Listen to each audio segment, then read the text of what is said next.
Oh, if we tell. That would be great. Thank you. Push to mute? Or Push push to- to operate? Push to operate. Okay, Yeah, once it's green, it's on. okay. All right, so we will call this evening's meeting of the Board of Assessment Review, May 1, 2024 to order. And the record should reflect that we have a full attendance of all members here this evening. That would be in order.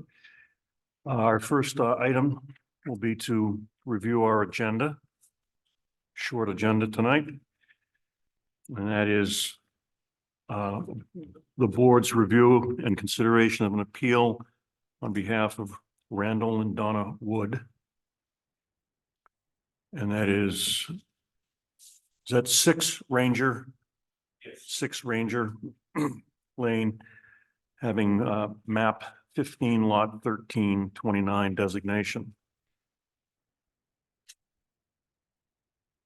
And then we have, I think that's all our new business, and then we may have some other business.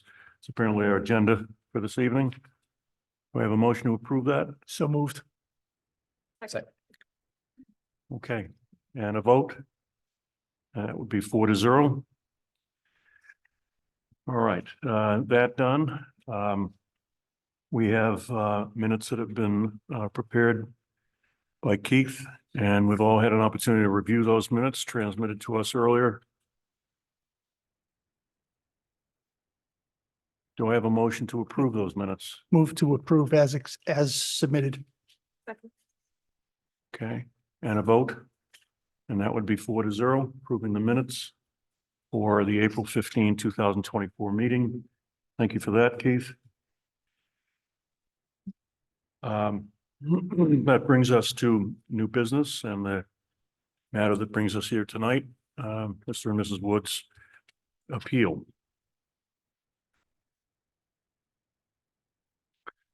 When we left off last week, I think that we had narrowed the scope of our consideration to one among the 3 criteria for considering whether an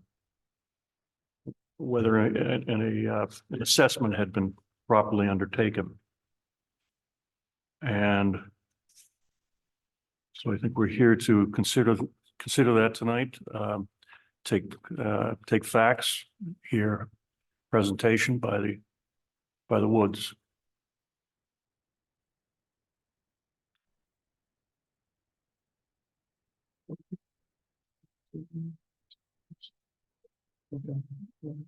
Yeah.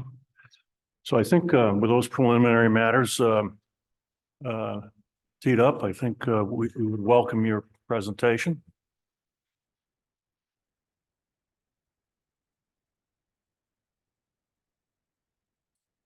Okay.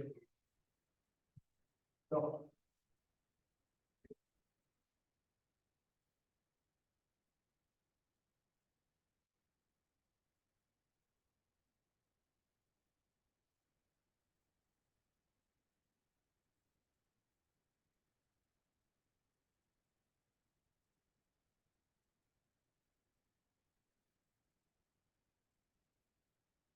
What I did is I did a copy of my information and I'm going to present it for you just to make it a little bit easier to follow. A lot of it's some attachments and I'll explain them as I go, but you can follow along and it's all written up so that you can have a copy.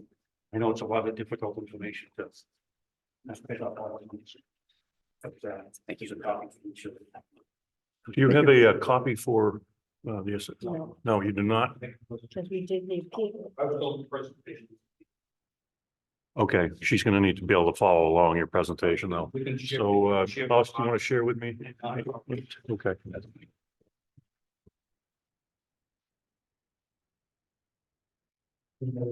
It feels by weight, like it's more than was originally submitted to us in your application, is that correct?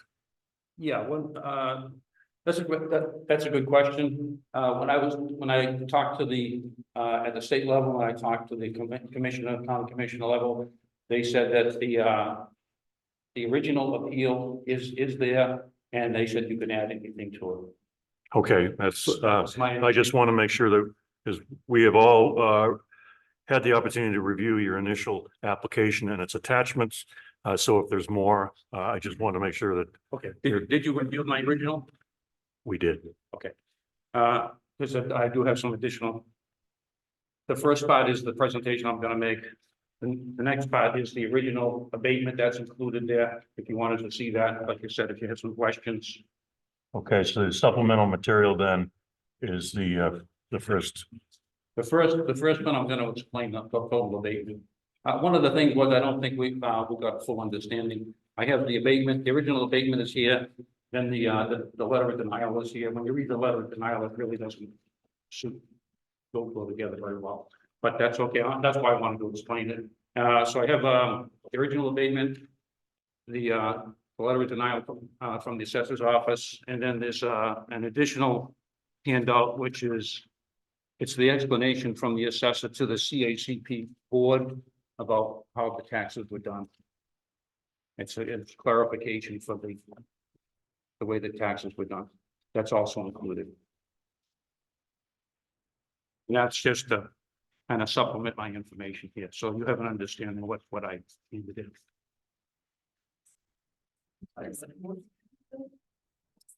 This is the This one. response that you sent to the board of directors at CACP. Who's the author of this? Could, Are we talking about this, the last documents right here? Yeah, it's In the packet? It's the last, the bottom of this. Underneath everything else, that's the last thing. And this is the, this is from the board of directors at CACP. And this was the response that you gave it now.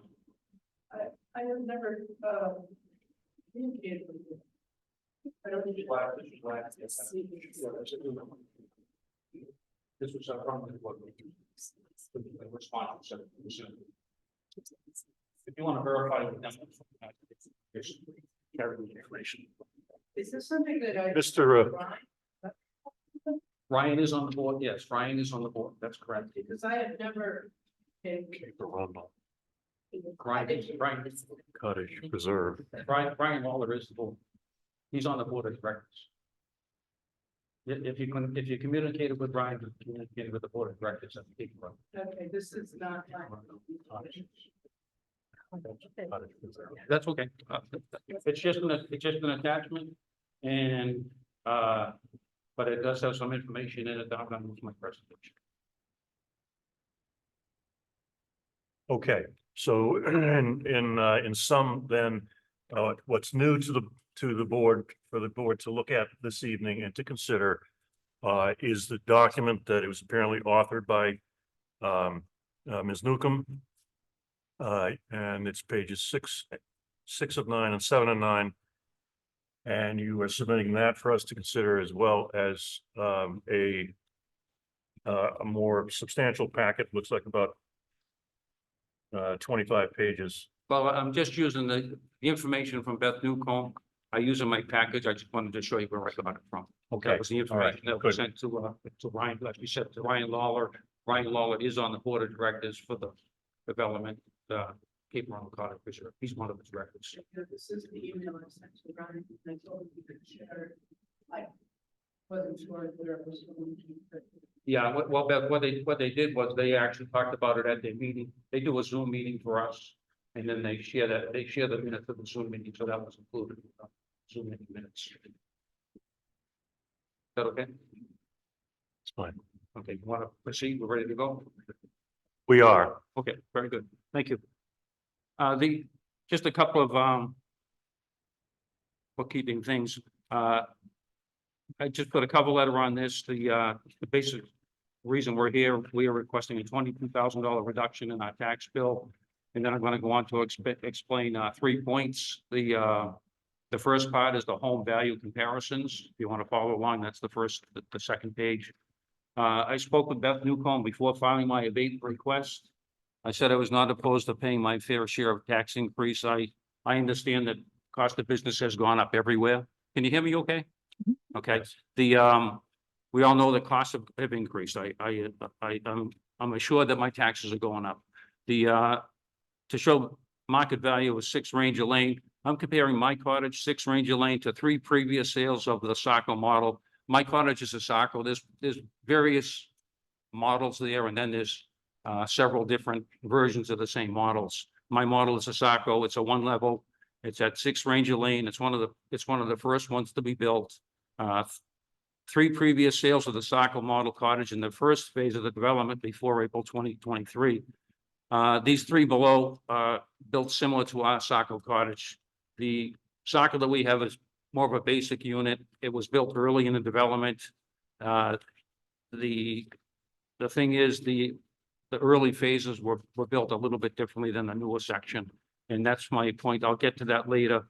The 3 that we're looking at is 12 Adams Lane, which sold for $354,900 in August of 2022, and then 10 Sunrise Lane sold for $279,000 in 2021, and 16 Sunrise Lane sold for $251,000 in 2021. But those three units are exactly the same as mine, built around the same time. But to set the 2024 real estate tax bill, the assessor took the price of a new Saco model, which is down in the newer section. You'll hear me talk about 5B and 5A. Those are the final phases that are being built right now. That's the finishing touch to the development way down the end. And the newer cottages down there are selling for a lot more money. To set the 2024 tax assessor took the price of a new Saco model down in that area. And my point is, models down there, they have gas fireplaces, they have numerous options, they have upgraded flooring. There's a lot more features in them that the early ones didn't have. When I bought mine, it was more of a basic unit. And so the Saco model from Cape Arundel Cottage Reserve website is set at $374,900 for in the newer section, and it's the net assessment is $272,300, which is what's used on my tax bill. And that's just for your information. That the next couple of comparisons, my tax bill is in there, and I'll get to that in a couple of minutes. These earlier models above, like mine, do not have all the upgrades built into the 2024, 2023 Saco models now for sale. The earlier cottages also are 8 years old, which mine is, using the new Saco pricing instead of a similar sold Saco cottage that compared to mine inflates my value by about $30,000. The newer cottages have more features. There's more to them. The Saco model I have is only 1 level and is no longer being built in the last 2 phases. The last cottages being built are all the 2-story variety. They're with many upgrades. These earlier Saco cottages like mine do not have the upgrades of the later built cottages. The newer Saco cottages have gas fireplaces in the living room. They have expanded patios and landscaping, which we had very little when ours was built. With built-in irrigation, that's kind of a big upgrade. Larger lots, the HVAC, heat and central air conditioning. They all have granite now. They all have granite in the kitchens or ports, countertops in the kitchen and baths. That's more of an upgrade. They have nicer sheds. The sheds, they all come with sheds now that's been upgraded also. The sheds have double doors, additional windows, a concrete pad, and electric service. Those are all added things that ours doesn't have. The appliances are all upgraded. They have, before they were doing just a basic appliance, builders grade appliances. Now they're all coming with much better appliances and a better grade of flooring with hardwood or ceramic and additional larger closet space. So the upgrades, when you start comparing the upgrades that are now standard in all the cottages, that amounts to $25,000 to $30,000 of upgrades. My earlier Saco model does not have. So my point is that the comp that was used when they were pricing my assessment was overpriced compared to that's why I used the three at the top of the page are exactly like mine, and they're built around the same time. The newer ones are quite a bit different. The three Sacco models I show as comparables were built around the same time as my Sacco. These Saccos were built within 6 months of ours and some have resold. The newer Sacco cottage being marketed now with numerous upgrades is not a reasonable comparison comp. This is our 9th summer here. We were the second homeowner to move in. We were the second one to purchase.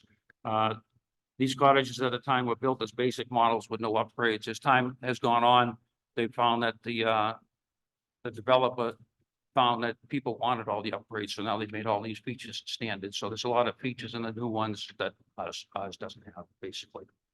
And then the next couple of pages, the first one is for comparison, the three comps I show at the top of the page, the three Sacco models. Mine's the first one, and that shows my property, the first 3 pages. And then it goes to the 21 Adams. That's one of the comps.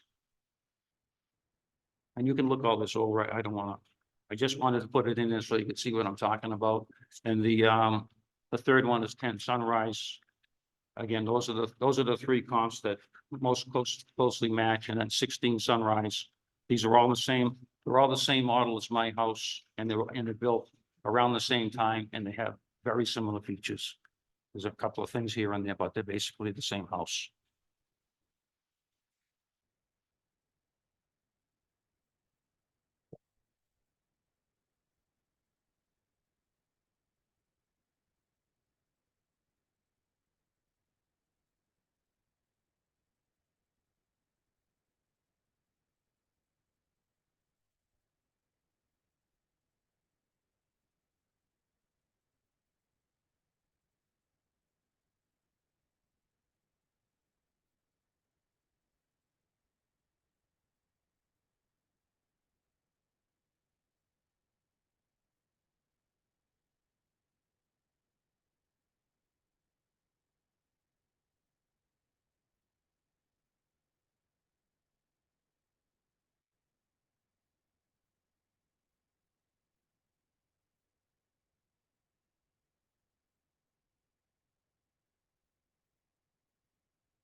And I'll give you a minute, but then I want to go on to part 2. That's just the first part. It's really a 3-part presentation. Okay. I personally would like it to just take a few more minutes to go through the first part of what Mhm. Mr. Wood has been talking about.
Be a comment on the third.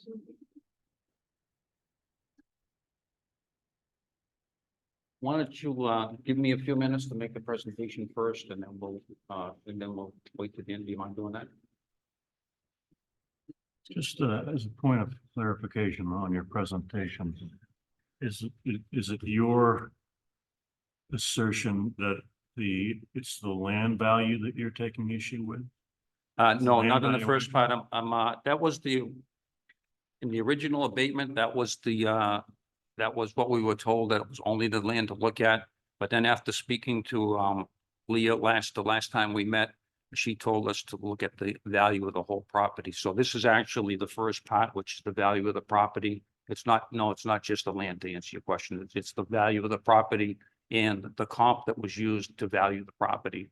The comp that was used, from our earlier meeting with Beth was that the comp was used from the new section, and those houses are higher valued than the old section. So the original section doesn't have as many features. So yes, I wanted to address the value of the whole property and the comps that were used. If you read the letter from the denial, one of the things in the letter says that we were comparing our property to other single-family properties in the town of Arundel.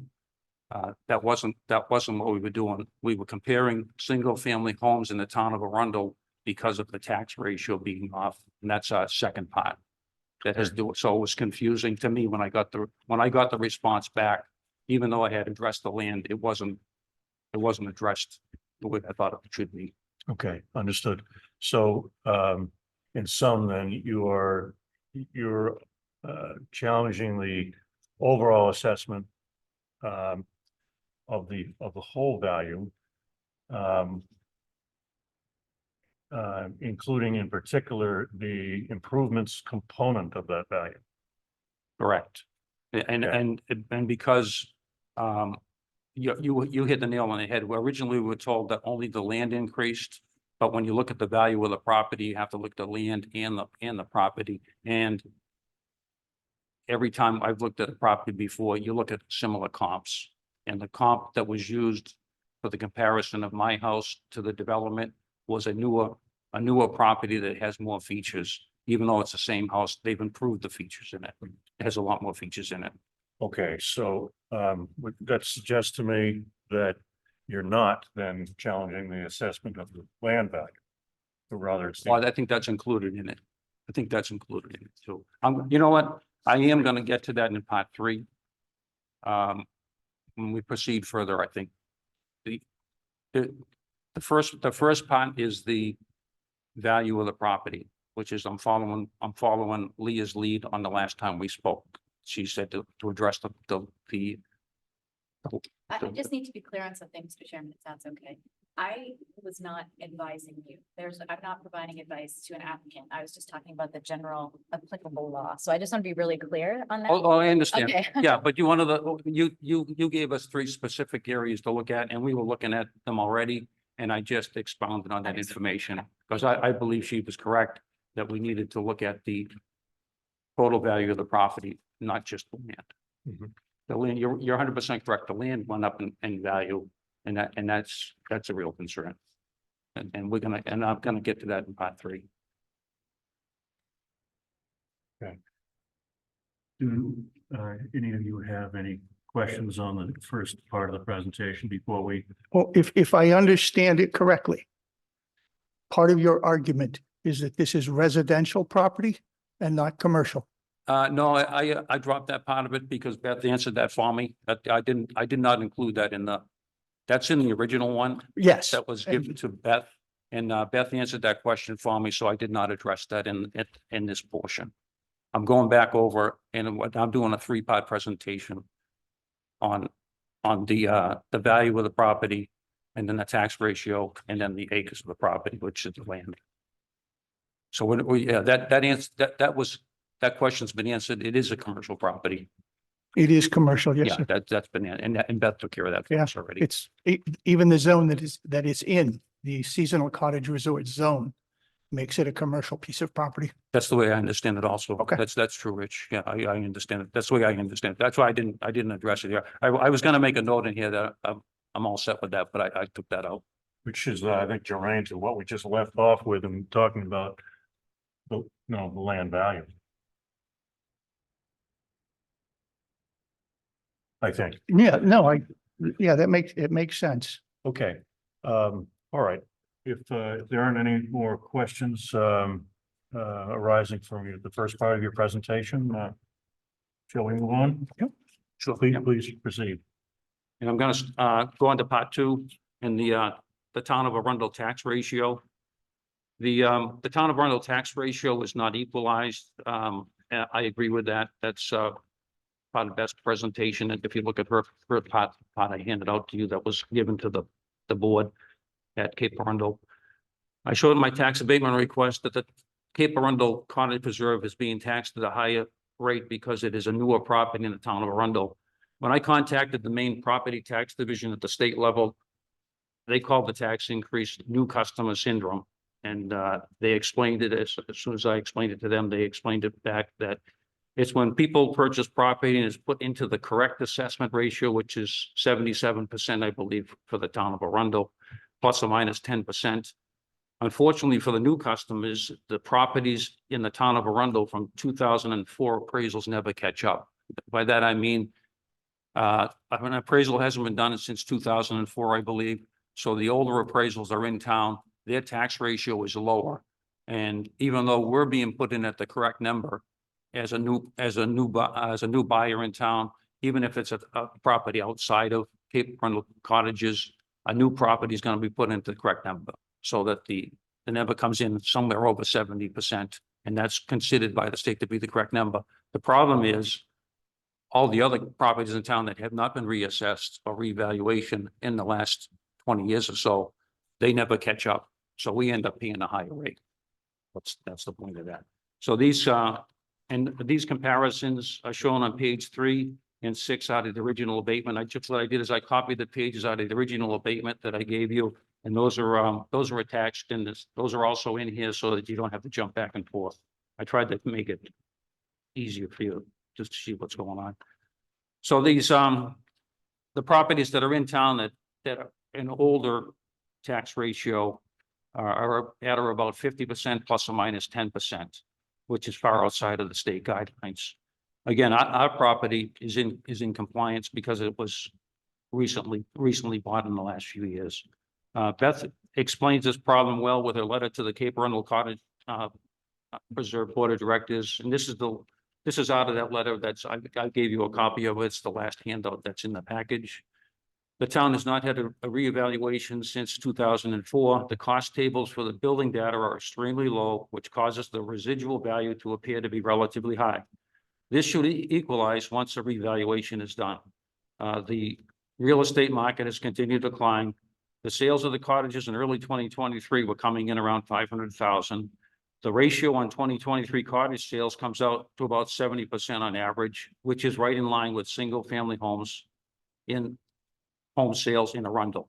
Again, that's houses that have sold recently to get the right 70%. When I got my response back from Beth Newcomb, she denied my abatement because she thought I compared my cottage to single family homes in Arundel. I was not using this section for home value. This goes back to the letter of denial. If you read the letter, you can see there's a little bit of a disconnect there from my original abatement. But I showed 3 comparable soccer models in part 1, which we just talked about. I wanted to show you the value of my cottage compared to the comps that are similar in value. And that was sold in Cape Arundel Cottage Preserve in the last few years. I agree with the assessor's statement in a response to the Cape Arundel Cottage Preserve Board. The tax ratio for Cape Arundel Cottage Preserve is at 70%. So it is in compliance. However, the following pages show that the tax ratio in town range from 47% to 53%. Outside, these are houses that are outside of our development, that other houses in town. This Newcomb's assessment is that the building data is extremely low in the town of Arundel. This in turn makes newer property in Arundel or relatively sold property come in at a higher tax ratio than property that was last revalued in 2004. I agree with Beth on all those issues. The tax ratio for 6 Ranger Lane in Arundel, the net assessment is 272.3, and that comes from they're using the newer model of Itzaco in the newer sections, and the market value is 374.9 on that newer unit, instead of using something that's comparable to mine, and that does bring it out to 72% tax ratio, which is in line with what the state wants. This is why I filed a tax abatement. Only recent sales or newer residents in the town of Arundel are at 72%. Don't want to be redundant, but the the thing about the older valuations are never gonna catch up because until, like Beth says, until a revaluation is done for the town. When I compare my tax increase of $770.83 to other properties in town, I see other properties in town only increase $25 to $50 in tax increase. Townwide, you can look at anything in town, and unless it's been sold in the relatively last few years, the tax ratio is not where it should be. And then so most of the places in town that haven't changed hands, their tax increase is only $25 to $50, which is great for them, but it doesn't equitably put the tax increase across the town as it should be done.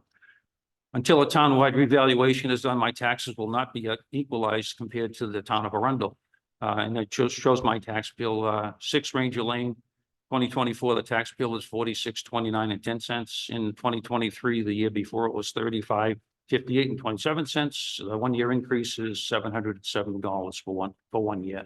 Where most other properties in town, the increase is about $50.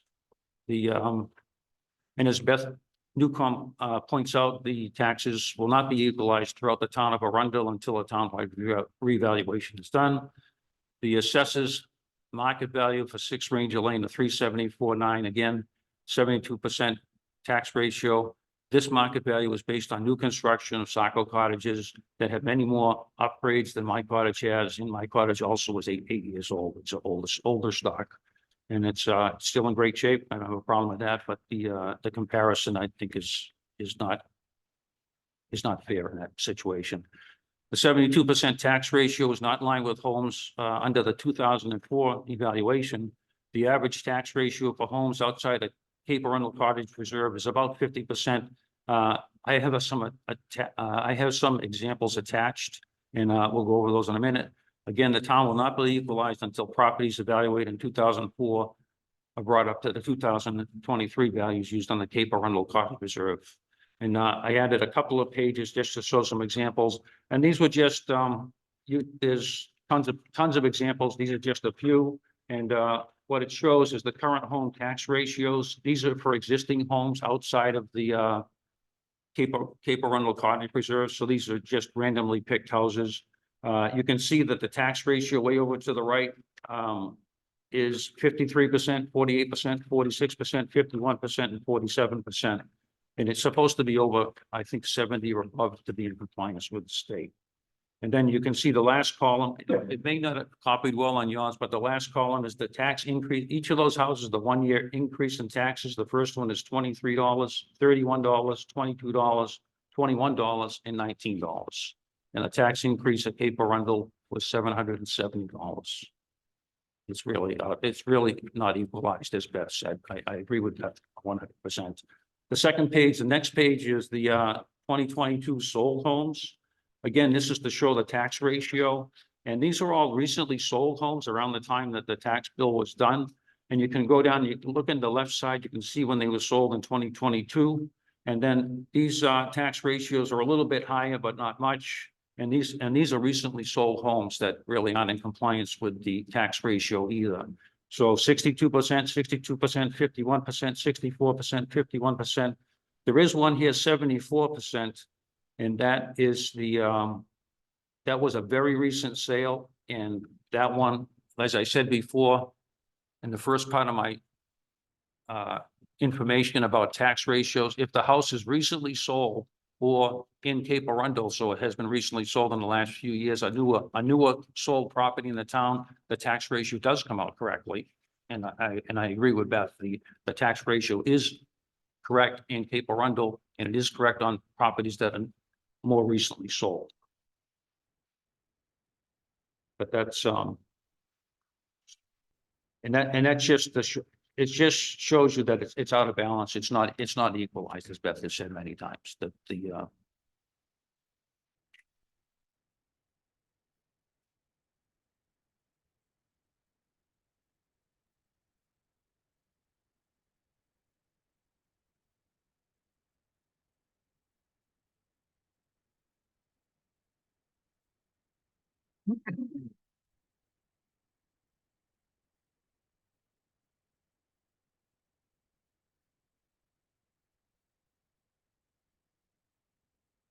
And that's it for this part two. I do have a third part too.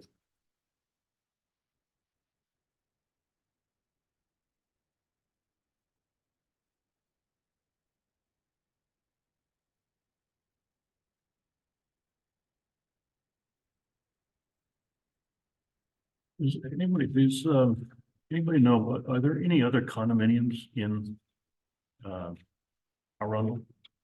I don't Other think than- so. Is that it?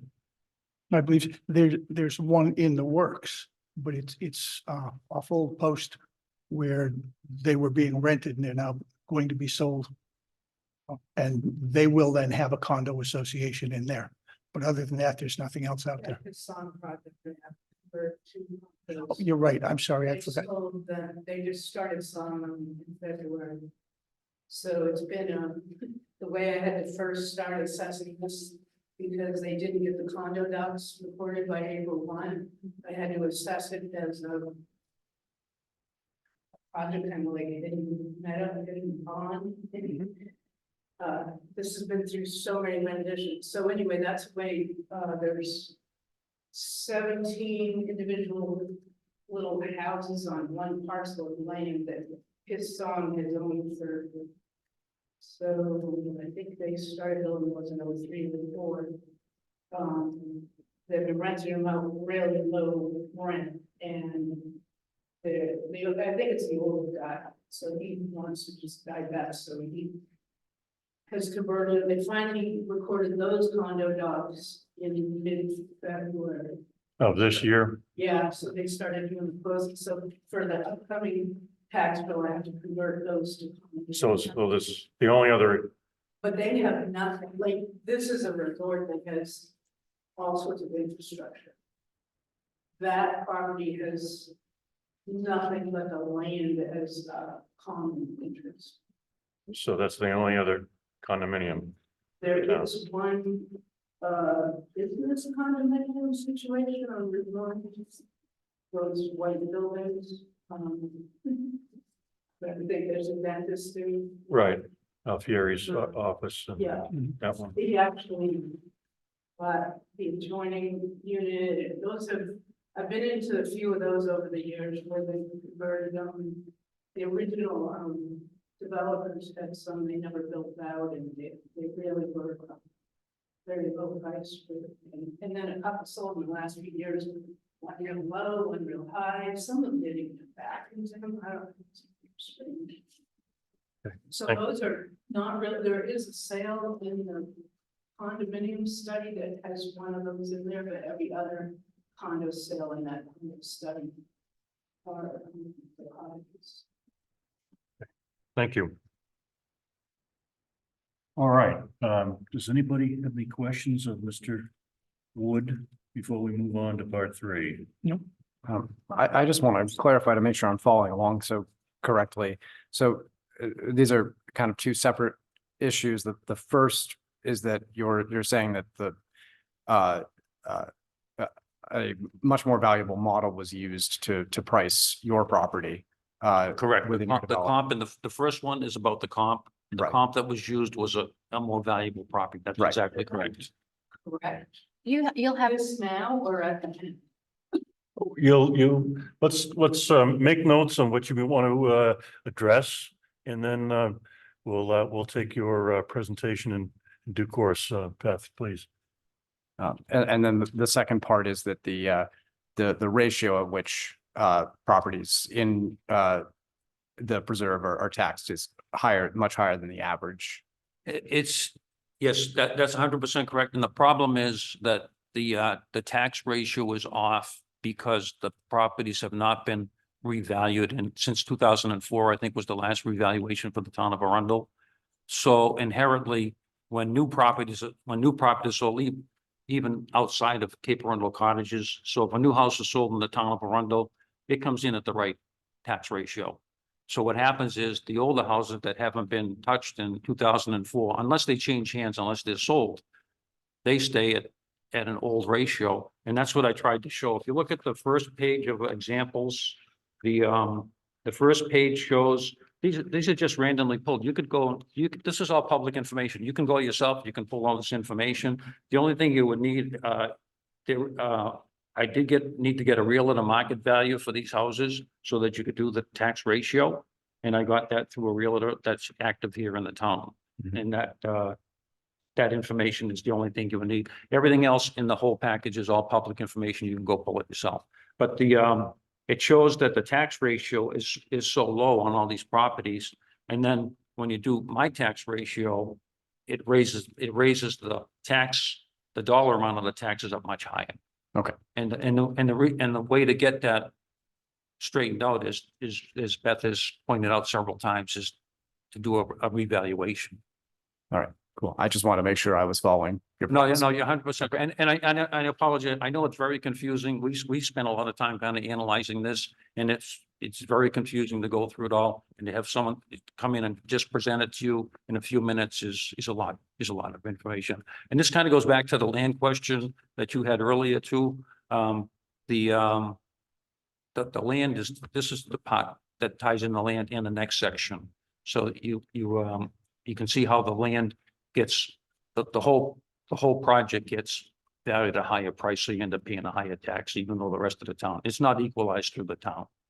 Is that clear? Is that clear? I understand. Okay, I know it's confusing. That's why I'm asking a couple of questions also. I appreciate your time and your patience. All right. Any other questions before we go on? Not yet. Part 3. Part 3.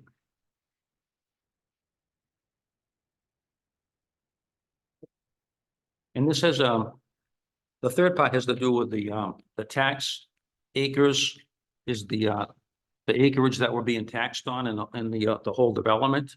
And an important question, the assessor hasn't been able to answer for us. We and others have asked many times, what is the acreage our tax bill is based on? There had to have been a figure for the number of acres to increase our land. As you said, the dollar amount, the increase is all on the land. The $770 increase is all on the land. So we went in right away and asked that question, and so did other owners. What is the actual acres we're being taxed on? And our tax bill shows 0 acres. When you look at the tax bill is attached, and the tax bill shows 0 acres. And we've been researching a lot of these tax bills. So researching the tax bill shows that 5B cottages in the last phase, which were not built at the time that the tax bill came out, are also on map lot 015013, which is the number you mentioned at the beginning. 015013 is the development that we're built on. The owners that are there now are on that parcel of land. And it's kind of confusing because 5B is the very last lot. And there is some attachments here. I'm going to get to them in a few minutes. It'll help explain this because this is, as you pointed out, it's kind of difficult to follow. The 5B is the final phase. That's the last few houses that are being built. At the time the tax bill came out, there was no houses there. They were not built.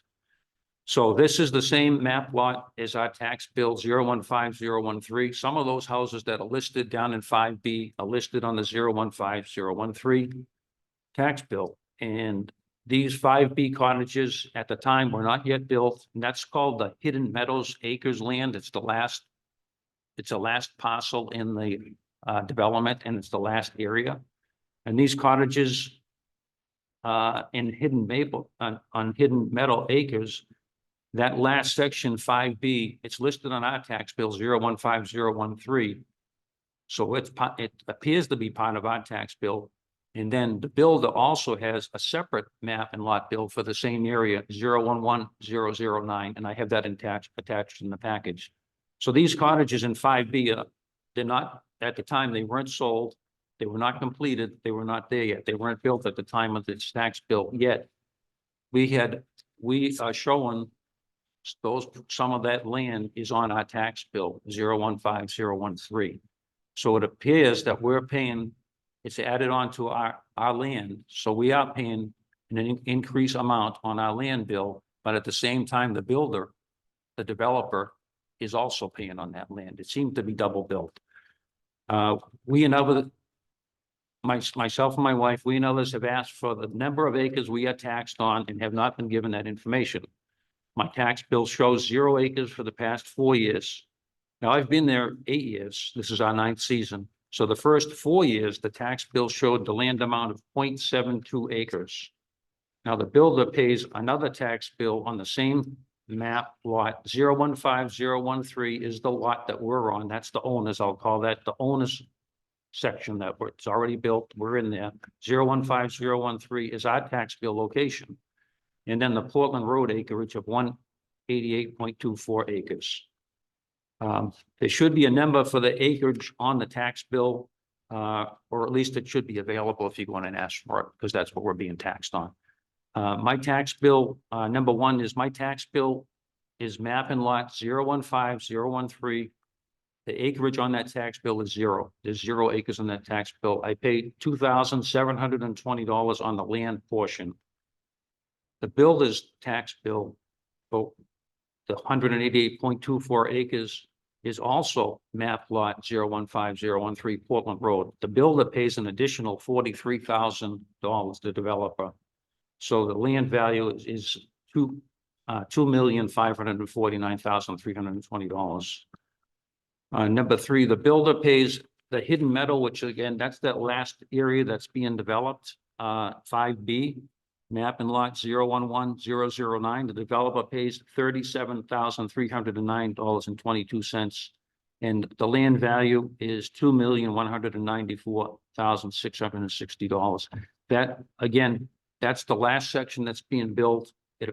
The builder's paying a tax bill on it, and so it's also included in the 015013, which is the owner's area. So the 5B cottages are not built in Hidden Meadows. Acres show up on our map in lot 013015. To continue, currently 193 homes were factored into this tax year bill that we're talking about.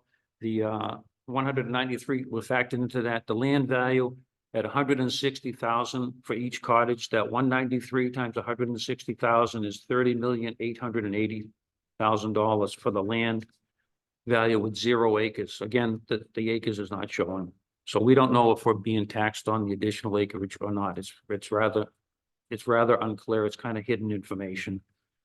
Our land value was fairly level for the prior 7 years. And I have that at the end too as an attachment. Year 8, the land value rose $44,000 in just 1 year. So that's 160,000 times $17 tax rate is 2,720 per unit times 123 units is 524,960 land tax for this year. And the revenue, if you look back above, the 43,000 is up in the top there. That 43,000 is under number 2, and then the 37,000 is under number 3. Those are the builder's amounts, and then the 524,960 is the homeowner's amounts. That's 605,000, 607,000 the town receives in tax revenues for those areas. What we're concerned about the most, we are concerned that the owners are also paying on 5B. And that's adding to our cost. Of course, that's why we're here, because our tax bill has gone up so much. These 5B cottages not built are shown on the same tax map. Again, 015013 is the owner's tax map where the houses are already established and people are living in them. This is why we would like to know what acres our tax bill is based on. If the acres are being combined, our owner's paying for acres in Hidden Meadows along with the builder paying on the same acres. That would be double billing. The builder is paying a separate tax bill on the map lot 011009, which is the Hidden Meadows. Again, that's the last 5B, which is at the very end of the development. That's being sold now. That's in the sales plan now. And map lot 015013 Portland Road, which is that's the front part where the owners live.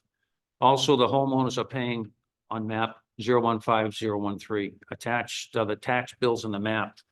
And the attachments there, the first one that's our house, 6 Ranger Lane. If you look down towards the bottom of the page, you'll see the acreage is listed as 0 on the bottom of the page.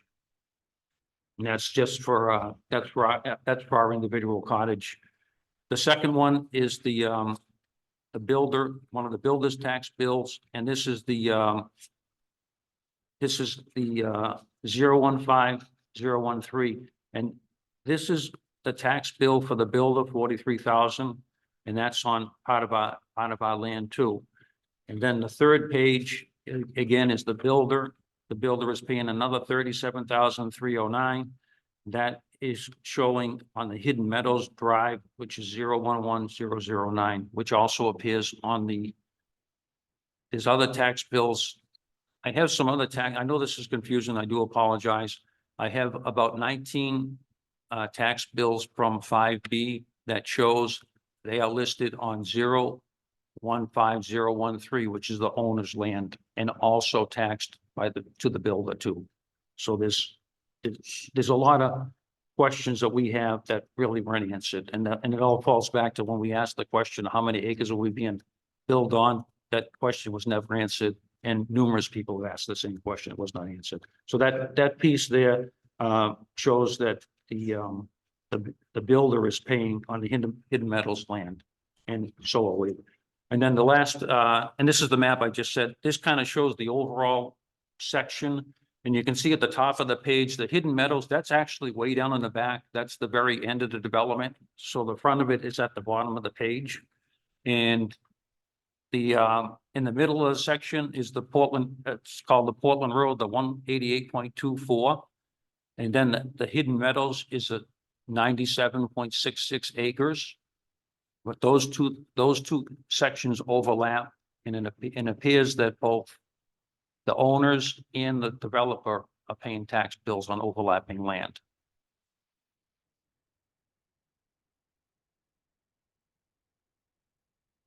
And then after that, I do have a little bit of a summary to try to clarify a few things. That's the only thing I have left. And I do again, thank you for your patience.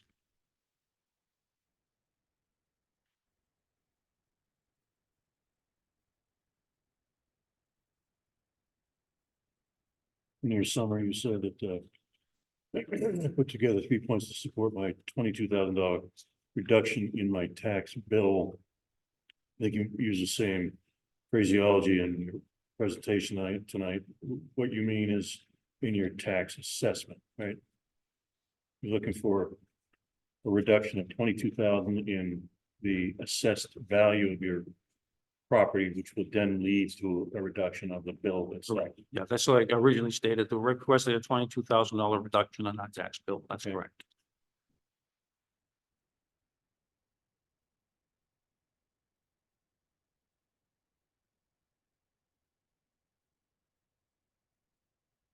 And I do want to continue on.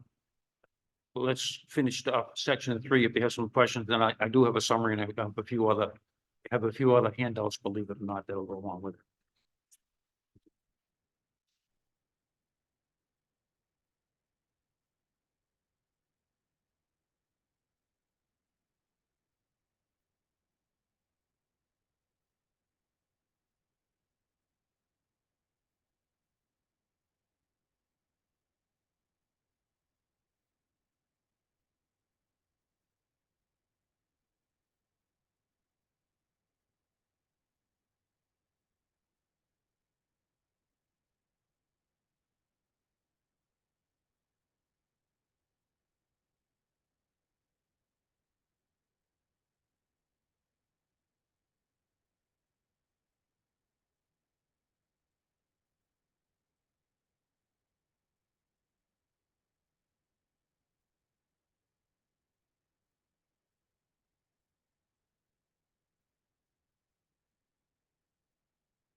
I'm waiting to hear what Beth has to say. Does anybody have any questions, for Mr. Wood based on the part 3 of his presentation? No, Mr. Woods, not until I get an answer from the assessor as to, for a couple of questions. I just had one. You said that on previous tax bills that you your acreage had been listed, and I was just curious what that acreage. What was it? The question was the land listed? Is that what you're asking? Yeah, yeah. Yes, on the first 4 years, on the first 4 years of the tax bill, there is the 0.72 is the, Last page. the land. No, he's asking about the acreage. Okay. You're asking about the, are you asking about the acreage or the land value? The acreage. The acreage. Yes, so on the first 4 years, the tax bill, I have one at the end. I'll show you what at the end. Yeah, I see it now. I wasn't skipping ahead. Okay, yeah, well, the land, that shows the land value. For the 8 years plus this, we're going into our 9th season. But the land value was steady for the first 7 years. And then it jumped up $44,000 in the last year to 160,000. So the land value was pretty consistent. If you look at just the top line is the land value on these, the dollar amount. And you can see it stays pretty steady. It goes between 116 to 128. And actually 1 year it went down and and then it will back up. But then in the last year, which is this tax bill, it goes to 160,000, which is quite the jump. But the other piece you're asking about, I have another attachment. I'll get it. I'll pull it up after we're done here and I'll show you that. And that just shows one of the earlier tax bills. And instead of showing 0 on the tax bill at the bottom, it showed 0.72. And the first 4 years were like that. It showed the actual acreage. Okay. And then the last 4 years, it shows 0. Great. And thank you. that's an important question and it has not been answered. A good question. Thank you. Was there anything else? You asked earlier about the tax ratio? Was that clear? Yeah, no, I'm clear on Yeah. that. Well, I'm glad you are, because it's very complicated. Thanks. Anything else?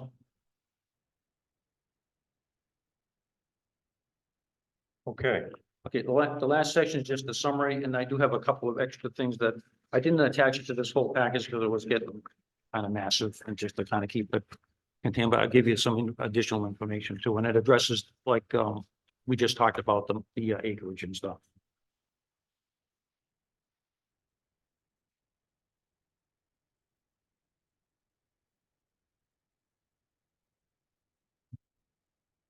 So the last portion is summary. In summary, I put together 3 points to support my $22,000 reduction in my tax bill. The number one is the property, which is section 1, the first part we talked about. My property is overvalued by comparing it to new Saco cottages in the new areas that have many upgrades and more features than I have. My property is overvalued. I said 25,000, but I think it's more than that. It's 25 to 30,000 at least. When you look at the additional features the newer cottages have. Under number 2, which is section 2, we talked about my property is at a higher tax ratio because there's a newer sale. And I think that's throughout the town. Anything that's changed hands recently will show a higher tax ratio. And then, however, the value is unjust because other properties outside of Cape Arundel Cottages, Cape Arundel Cottage Preserve are at the 2004 revaluation tax ratio, which is a lower amount. So my taxes are higher as compared to that. And number 3, my tax property bill, which is the acres section, the property tax bill shows 0 acres. That's information we'd like to have. This information is hidden from the homeowner. The first 4 years of ownership showed 0.72 acres. The tax bill for the past 4 years shows 0 acres. To continue on, fair values across the town are essential for distributing the tax burden equitably among all taxpayers throughout the town. The town of Arundel properties outside of Cape Arundel Preserve show no land value increases, and therefore the taxes on most properties in the town are only going up between $25 and $50, where the land should have been assessed through all the properties down, because of course their value has gone up just like the value it has in our property. We are a self-contained community. We pay for our own trash pickup. plowing and road maintenance, we're all self-contained. We do not have any children in the school system and we pay a full tax bill, the same as a year-round single-family home would, without a basement. We have fundraisers for the school and the food bank every summer. The community does try to give back. We have a lot of nice neighbors that really do contribute a lot to the town. Note the tax rate went from $16.90 to $17. The total increase is 10 cents per thousand. So there, again, outside of Cape Arundel Cottage Reserve in the town of Arundel, there are numerous examples of property taxes increasing only $30 to $50. My property tax increase of $770.83 is quite large. Land portion increases as the land portion increase, back to your question, it was 38%. My land value for the last 7 years was between $120,000 and $128,000. See attached. The land value exceeds the value of the building, which is kind of unusual. Usually the land comes in lower than the building. There have been no major additions to the infrastructure, the clubhouse, the upper pool, and there is a newer second pool. That's all been in place for several years. There was some question when I first addressed it that the infrastructure, there was large additions, all the sewer septic system, all the roads, the main part of the facility, the clubhouse, all the additional pieces that go with that, they've all been in place for several years. So the infrastructure hasn't changed that much, other than that they're adding the newer houses and the new section on, but the infrastructure is already in place. The increase in the land is put only on Cape Arundel Cottage Reserve properties. Properties outside of the development in the town of Arundel have not been increased, even though all properties in town have gone up substantially in value. The rest of the town needs to have a tax ratio brought up to 72% to fairly distribute the tax burden. Again, I agree with Beth on that. A reevaluation of some kind needs to be done to equalize the other properties across the town. Another alternative is to reduce my land value back down to what it was. I don't think that's going to happen, to equalize the tax ratio compared to the lower tax ratios in town. The tax ratio for properties outside the Cape Arundel Cottage Reserve range from 47% to 53%. Those are just the examples I gave. You can go through the town and you can find many, many more that are just like that in the same range. Speaking with Beth Newcomb, I cannot get a confirmation on the number of acres of our tax bill are based on. Again, that's a very important piece of the puzzle. Beth advises she would have to do research on numerous tax maps to get that information. This is not set well with me because the tax increase, as we've stated, is based on the land value. And I do thank you all for listening. Appreciate your taking the time and the patience. There is an attachment here. Again, it just shows my real estate tax bill from early on. The first few years, it was right around 116,000. It jumped up to 128. And then it went back down again. So it's ranged from about 116 to about 128. And then it jumped up this year to 160,000, a $44,000 increase on one year, which is substantial. And then I did have some additional information that I wanted to share with you. Just I didn't make copies for everybody because the copy was getting to be quite a bit, but I have 19 tax bills from 5B, which again is the newest area in the back that's being built now. At the time of the tax bill, there was no houses on that property. It was just no under development.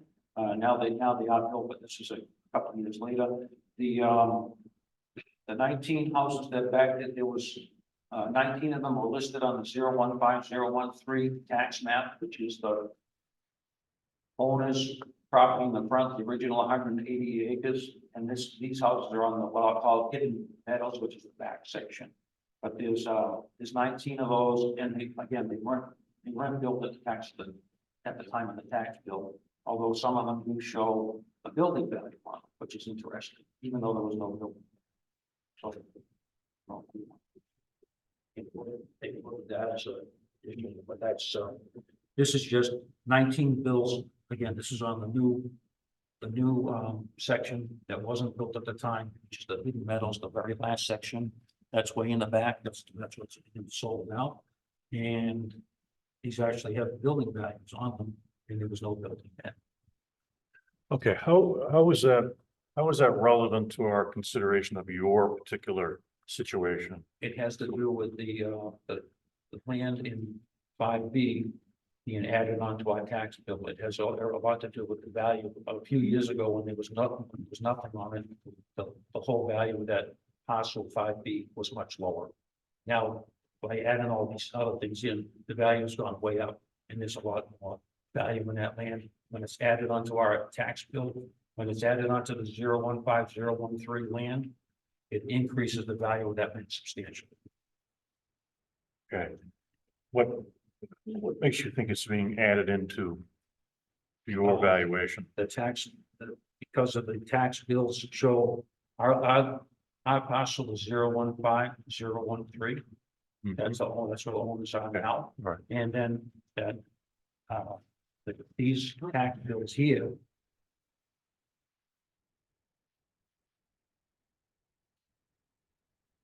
Many of them show the same number. They should show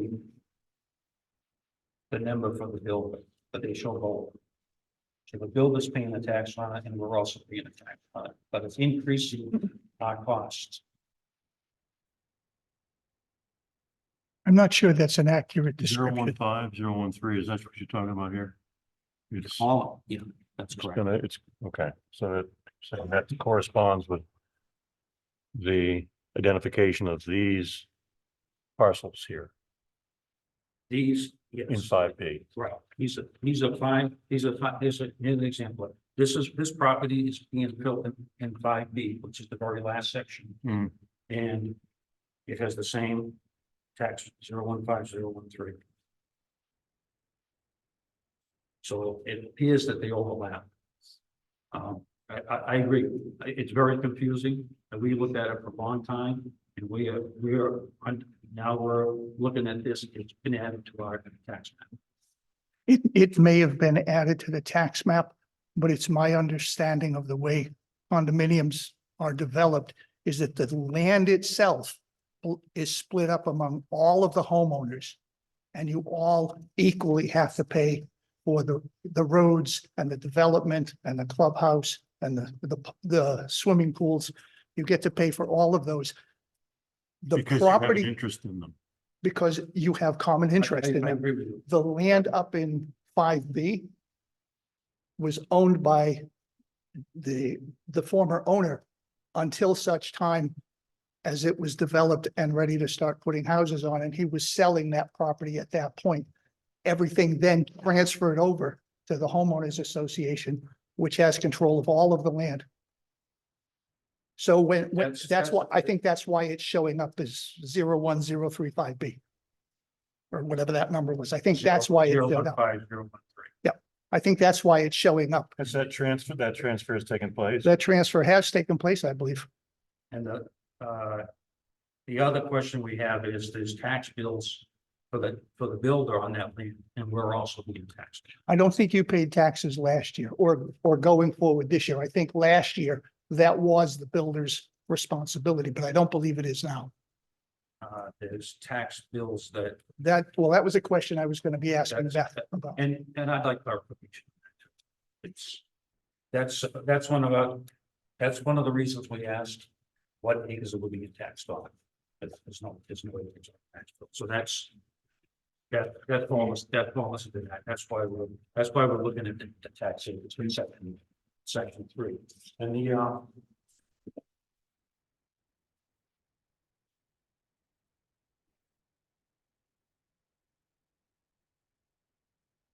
Are you leaving this with the yeah, you can have the that. board? I just didn't, it got so confusing, to tell you the truth, it just, there's so much information, so you can have that, yes. Is there one for Ms. Newcomb? Because Is she that has what- to have an opportunity to respond to it. Yep. You can buy me with that copy, you can make a copy of it later. I give you a copy That's- right now. Well, I think he's got other things too, so Oh, maybe we okay. should wait. Why don't we put it all together and I'll make copies. That's one thing, then, the other tax map is it's actually the 0 acres and the 0.72 acres. This is our cottage, 6 Ranger Lane, and right now the current tax bill shows 0 acres. Then if you go back, 0 acres. Then if you go back to 2020 and then before 2020 and before, it showed 0.72 acres. That's on the map here. And all the new ones that show zero, I get that's a major question for us. Yeah. Yeah. I think the reason that in 2020, your 0.72 acres disappeared and got replaced by a zero is that that's when the HOA took over everything. Up to that point, you would have been paying the taxes just on your piece of property. When the HOA took over, the HOA actually owns everything. Now, we were paying on all the infrastructure from the very beginning. Now, we- Yes, but it was related to your specific house. And again, this is a question I was going to ask Beth. I believe that the HOA took over everything at that point, so that there was no longer the split between Joe and the HOA. And I'm not sure when the HOA actually went into effect. So that was one of the questions that I would have had for the So assessor. The HOA's been in effect. Only July of last year. Just July of last year. Okay. We Then- just did I July. would have been wrong on that When the assumption. homeowners actually took over. The homeowners took over in July. Okay. I was not sure of when they took over. I know that the plan was that eventually they would So take. this goes back to 2020. This goes Okay. back 4 years. Okay, well, it may well be that Beth can illuminate that for us. Yeah, that's okay. I just want to, I'm trying to get all the information out there and then we can go over it. I would question why you say that your house is at the same assessment rate that is occurring in 5B. What do you mean? Well, you're saying that because she's using 5B to figure out the value of your house, correct? Your house hasn't changed in value since the day you moved into it. It's still at $112,300 on the tax bill. I'm looking at the total valuation of the new houses are coming in at 374.9, I think the number is. But their land is $160,000, I don't, the same as yours. Their house would be much higher at that level. Your house is 112,300. I don't see where she would have done that on your property. She wouldn't have used the value of one of the new Saco well, houses. whenever we've done comps in the past for other houses, they always have to have a kind of house that's exactly like mine. So when you're doing a comp for tax abatement, or if you're doing a comp for value on a house, you always want to use a comp that's exactly like yours. The houses that are down in the new section have many more amenities. They have many more things. They're not the same house. But my point is that I don't see the increase in the value of your house reflected on the tax bill. The tax bills that you provided us show your house at $112,300. The only thing that has changed on any of those bills is the land assessment, which went to 160,000. Okay, let's let that.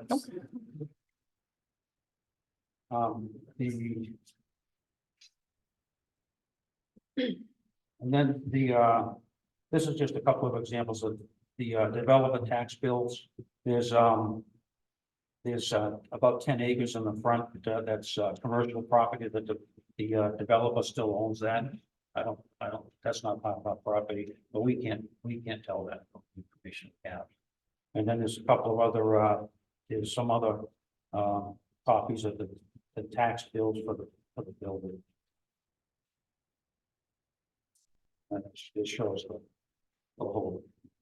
It's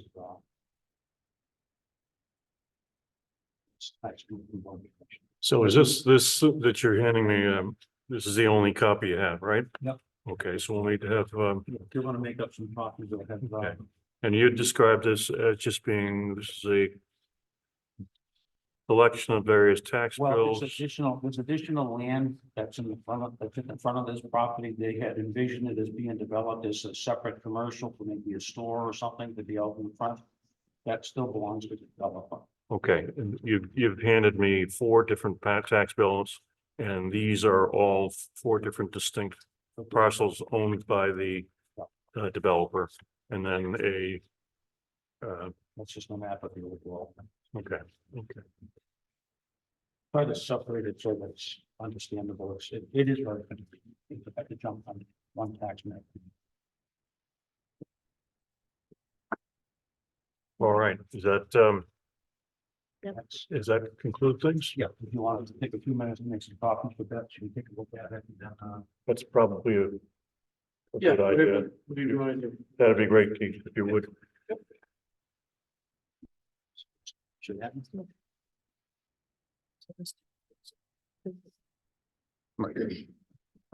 They just showed up.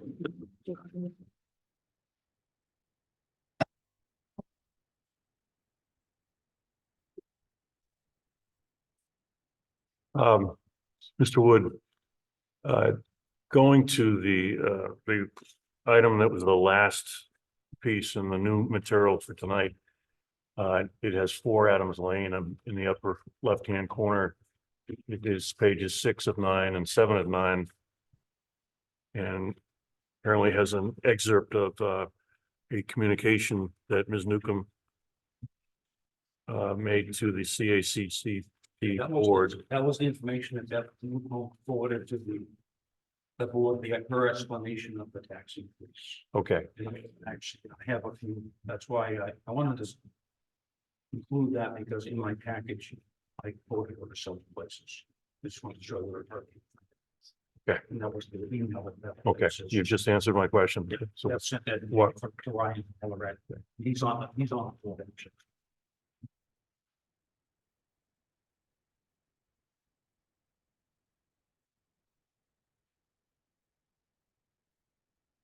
Yeah.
Button. Oh.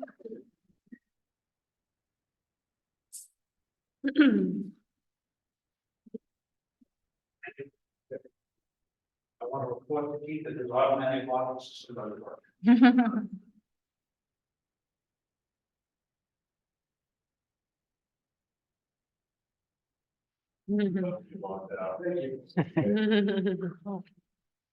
Yeah, the audit after a certain time it locks in. No, at 8 o'clock, the alarm system thinks we all turn into pumpkins. It does work. Nice job.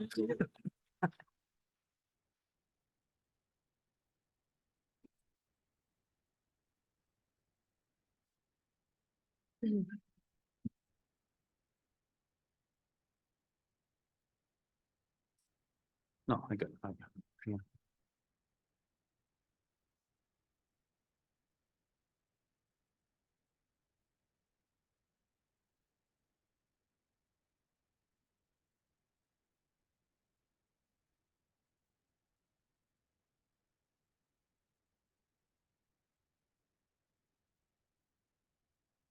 Hmm.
Yeah.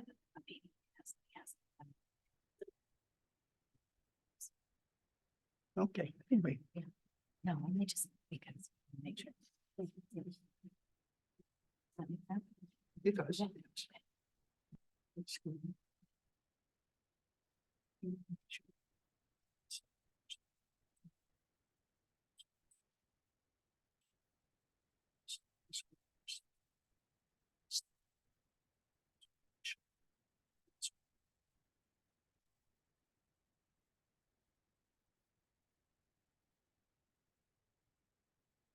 Absolutely inviting. I mean, I don't like, I mean, I don't like to be absorbing this stuff, but quite suddenly like this, but it's nice to have something to work with because we did before. I mean, that's just, makes my view of this. Before was not adequate.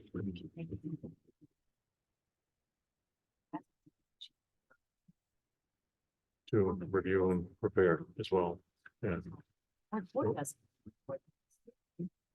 Yeah, well, I think we can probably inquire of her if she's had Yeah. sufficient time to absorb that. Yes, and we should just make sure everybody can hear what we're saying and Yeah. release that.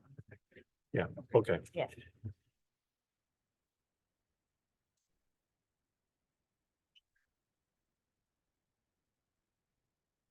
So if I walk out that door, I'm not gonna be able to get back in, am I? You're at our mercy at least. Oh,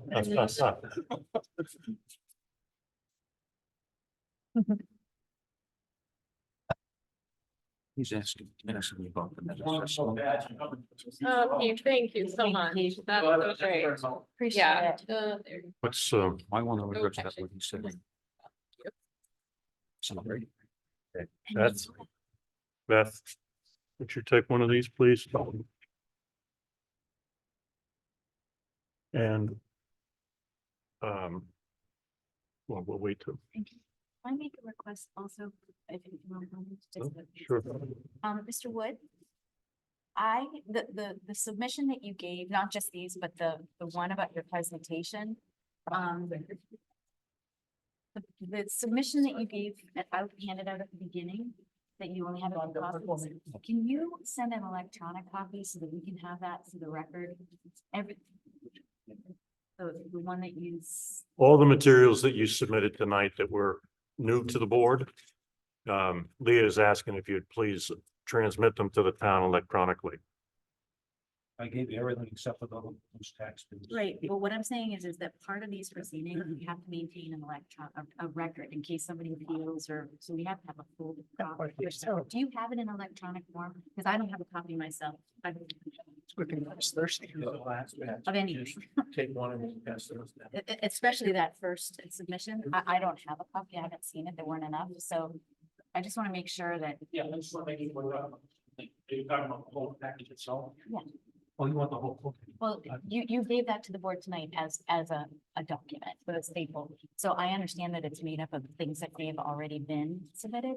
But if that's a record that you submitted in its totality, we should have that record as part of the record. I gave copies of it, but you also want to. If you have a copy that you can just scan it and email it. to the Want to key. send to, Yeah, that'd be great. can you, Donna, can you do that? Thank you so much. Yeah, so you want basically a copy. That'd be fantastic. Yeah. And then it's all in one place and everybody, we can have just one.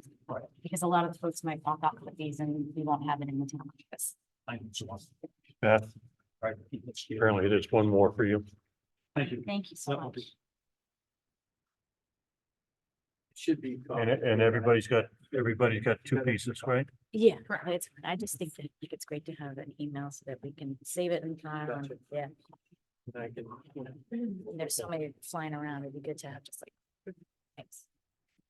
Okay, as the copies of these additional materials were being made, there was some discussion among the board and council that it's important that Ms. Newcomb have a fair and appropriate opportunity to review these materials.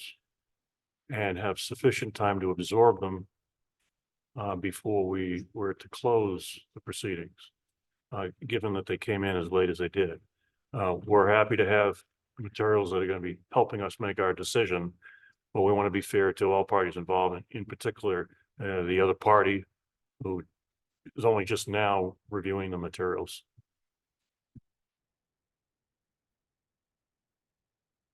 Yeah. I'm good with it. I mean, it took me a while to figure out what he had here, but I can go ahead with this. There's a lot of things I need to address, that a lot of assumptions that are incorrect, so. We're going to give you a full opportunity to do that, Ms. Newcomb. Okay. But I just, for the time being, I want to make sure that there hasn't been any prejudice work to you on account of these materials coming in tonight as they did, without your having a prior opportunity to review them. Yeah, it's a little awkward the way it happened, but I'll run with it. Okay, you're sure? Yep. Okay. A moment. We go. Yeah, I just wanted to make sure she had that opportunity, and if, you've heard everything that was presented and you've had a chance to have a look and you feel prepared to do it, then great. But just wanted you to have that opportunity if you chose to avail yourself of it.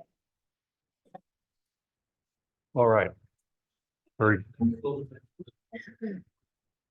I already gave them back to your wife. Thanks, Joe. okay. I think then the board would like to hear from you, Ms. Newcomb, Okay. please.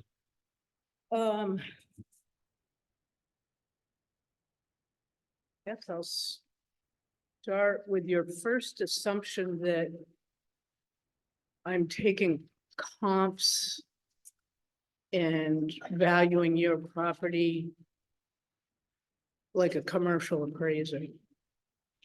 What an assessor does is mass appraisal. I use an appraisal software system. There's the condos have a condo main. And I think you showed in your example that the other SACOs are similarly assessed except for the differences in flooring, heat, whether you have a shed or a fireplace. I know I went through your listing with you and you told me it was all correct. And I don't believe that they have, I think they stopped building the SACOs because they were the least desirable. They don't build any single office. Yeah, so I don't know how you can say that I am using anything in the last section because there aren't any SACOs being built in the most recent sections. Well, so he told us that he did the appraisal, he used the SACO from page 4, which there are ones.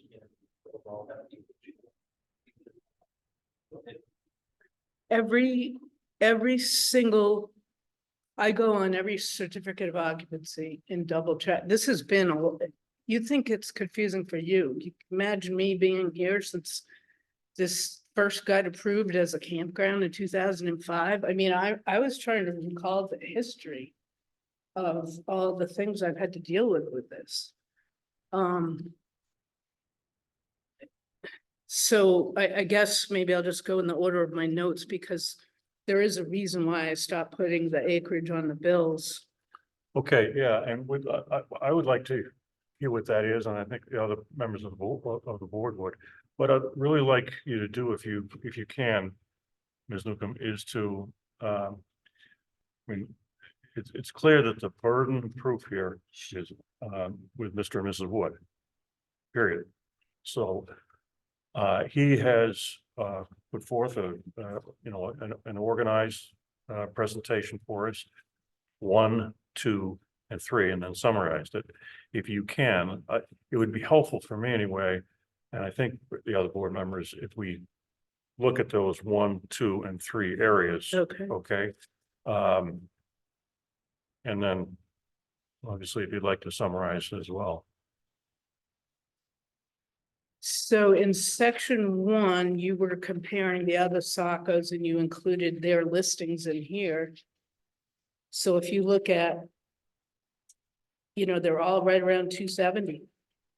So I think that you kind of just proved that yours is out of whack. I mean, they're all right in there.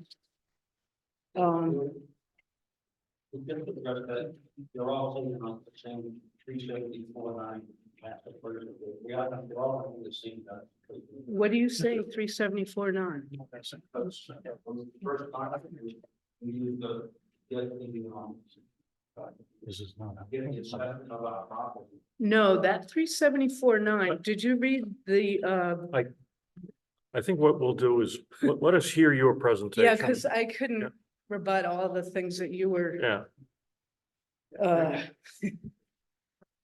I think what you're, my formula that the 374.9 is, I think what you're referring to is what was listed on their website as the base model.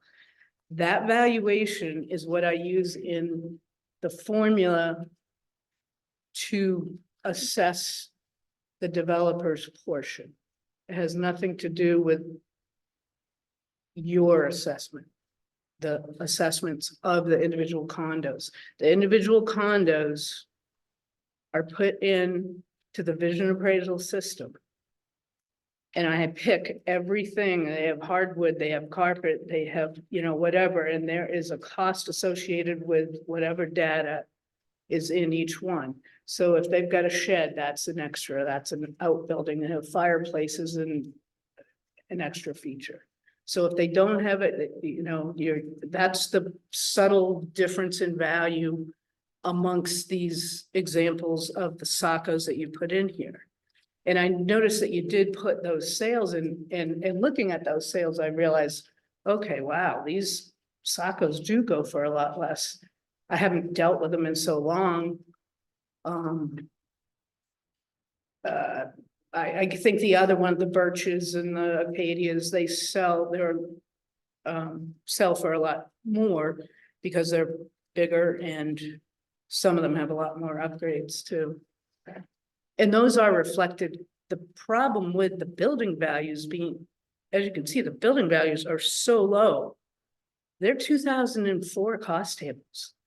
So, forward those to 2020, and then you wouldn't have this big land value that, offsets. And the problem with, so you might have subtle differences between your unit and one of the more expensive units, but you all have to have the equal valuation for your portion of the resort, which is not just land. And physically, the number of acres is not a thing to get caught up in. are we moving into parts 2 and 3 at this point? What's that? Are you moving into parts 2 and 3 in your I response? guess we- I have we kind left- of, Have we left part 1?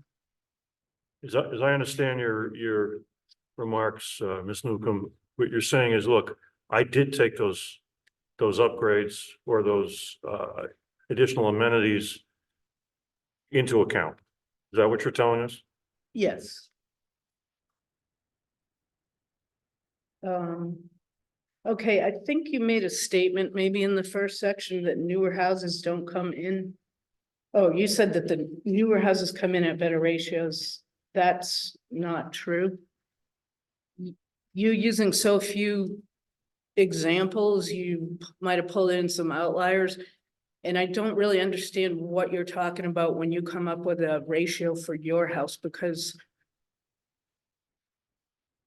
in assessing, I have to look at a time period, and it's April 1 each year for the assessments.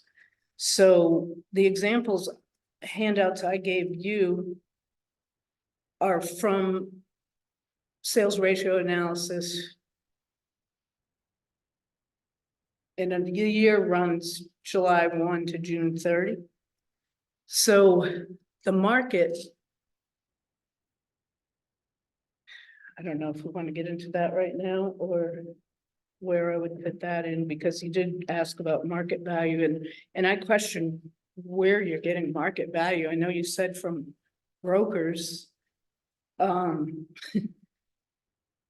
What I have to do for ratios, interacting with the state and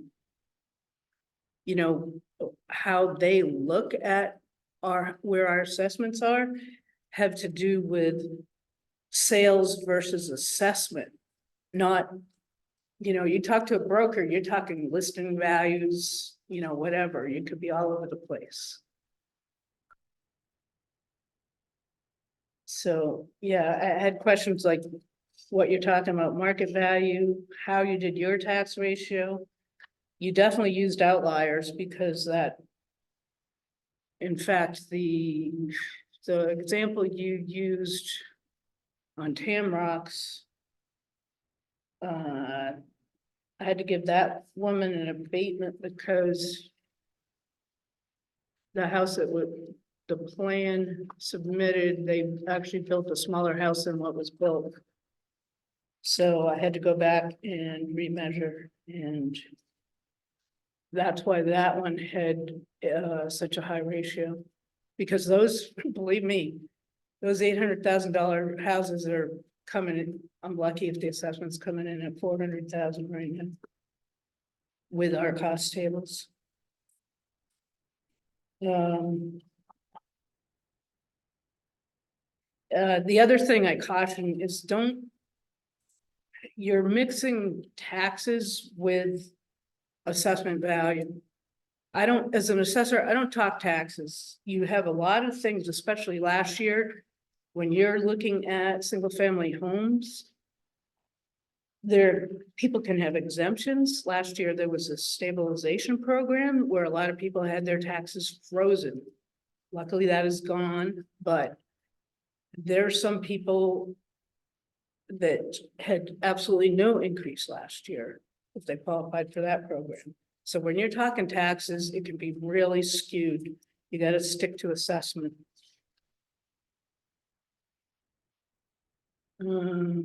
So what was section 2, the land? Oh. Tax ratio. Yeah, I mean, I agree. We haven't had a reval since '04. So that's one of the reasons your assessment is so low. And the reason, so the land is that.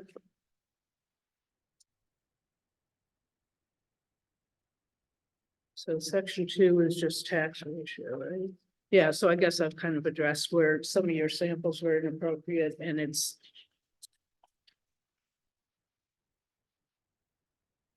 If you look at the handout I gave you, which was a portion of the state's analysis, actually after my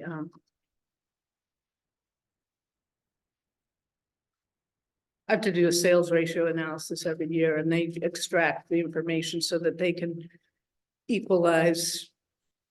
That's why we have a certified ratio to equalize things amongst towns in the state for reimbursement purposes on the state level.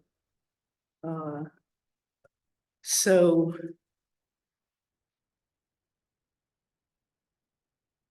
if you look at, and it says report of assessment review on the top. I actually looked back through the past few years. The condos didn't even come in until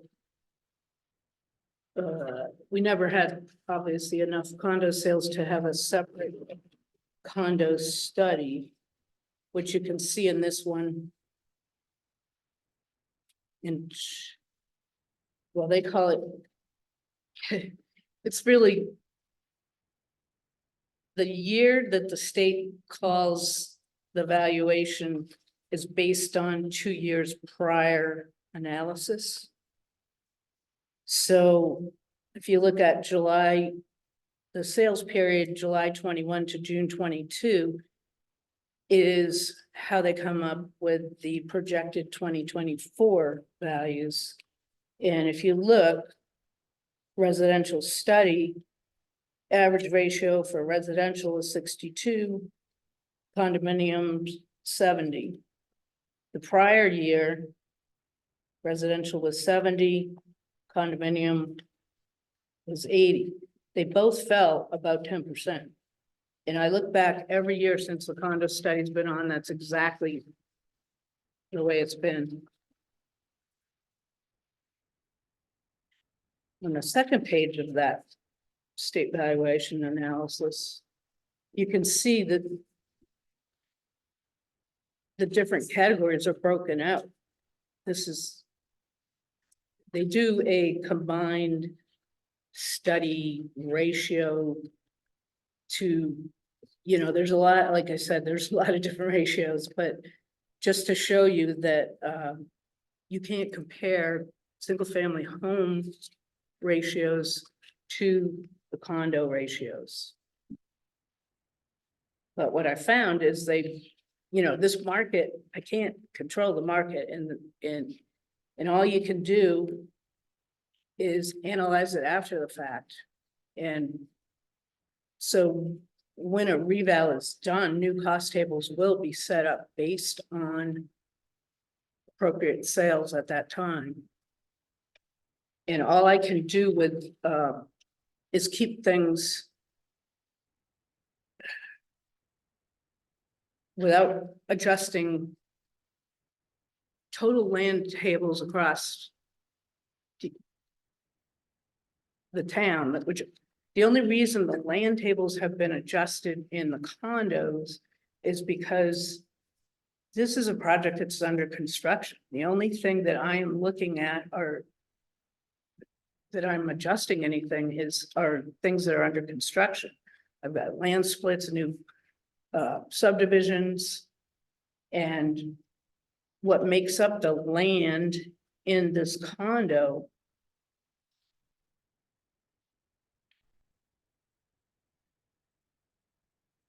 all common structures, like clubhouse, sales office, pump houses, gatehouse, etc., pools, site improvements, landscaping, paving, roads, curbs. It's not the 188 point whatever total acres that is detailed in the condo docs. It's all of this also included. There is not a building value that is assessed separately for the clubhouse, the pools, the sales, any of that common, that all that valuation is bundled into the values that are split up amongst all the units. Now, where we're still under construction, that formula I have to use what was explained to me in this appraiser. We got it from an appraiser, and how they do it is if the developer went belly up and had to unload, what would be a valuation for what his interest would be left in that. Obviously, you people who have units that got declared out and sold, those are separately owned. But the value of what's left in the project, and there's value left in approved units that have not been approved or not been built out yet or declared out. So every year I have to analyze where that is. And the first year, the history on this acreage, at the very beginning, it started out as seven separate parcels. 2 of them were in tree growth. 1 of them was still owned under a different, by a different owner. So the first year when I set it up, and I was advised by Tanya and Wells, who had gone through a lot of seasonal cottage over there at that point. However, all of hers were like built out in a year. So I had no idea this was gonna be stretched into this many years, so I started out assessing it as they would, thinking it'll be wrapped up in a couple of years.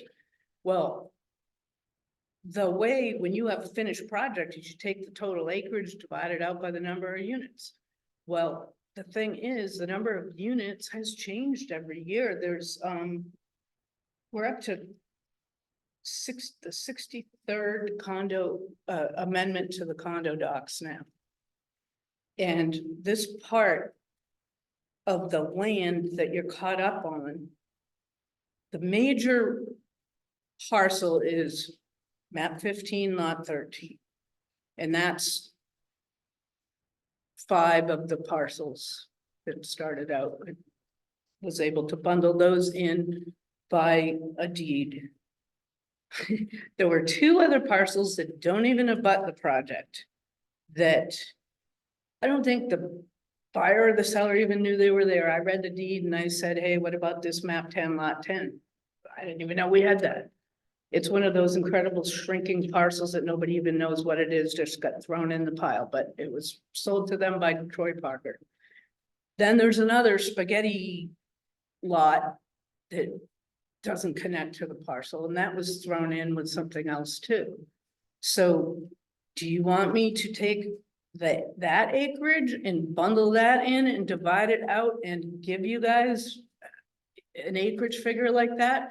The 0.72 to me made no sense after a few years figuring out that the Dewston parcel still was in tree growth. They weren't pulling it out. I finally made them pull it out of tree growth.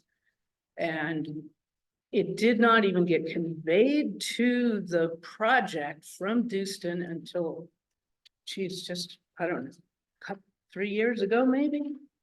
So I took the acreage off of those because it was hard to, they added parcels, some are declared out. Yeah, in the end, when this thing is all bundled up and you can get a cute little number, sure, put it on the tax bill, but I felt it was at that point, not appropriate to put a number on there. And I think that you guys have been pressing me for that, to think that, okay, 188 acres is worth 5 million and you divide that out and this is what it should be, but that is not the way I am coming up with these numbers. And I think you have an idea of how you think you want to assess things, but it is not the way it is being done.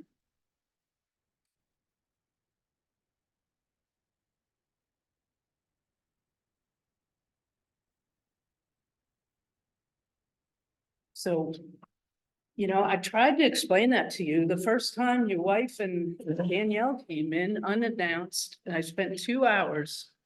Ms. Newcomb, council has reminded me that we're going to ask you to direct your remarks to the board. Okay. Thank you. Okay, I guess you have a question about these tax bills in the last section. I get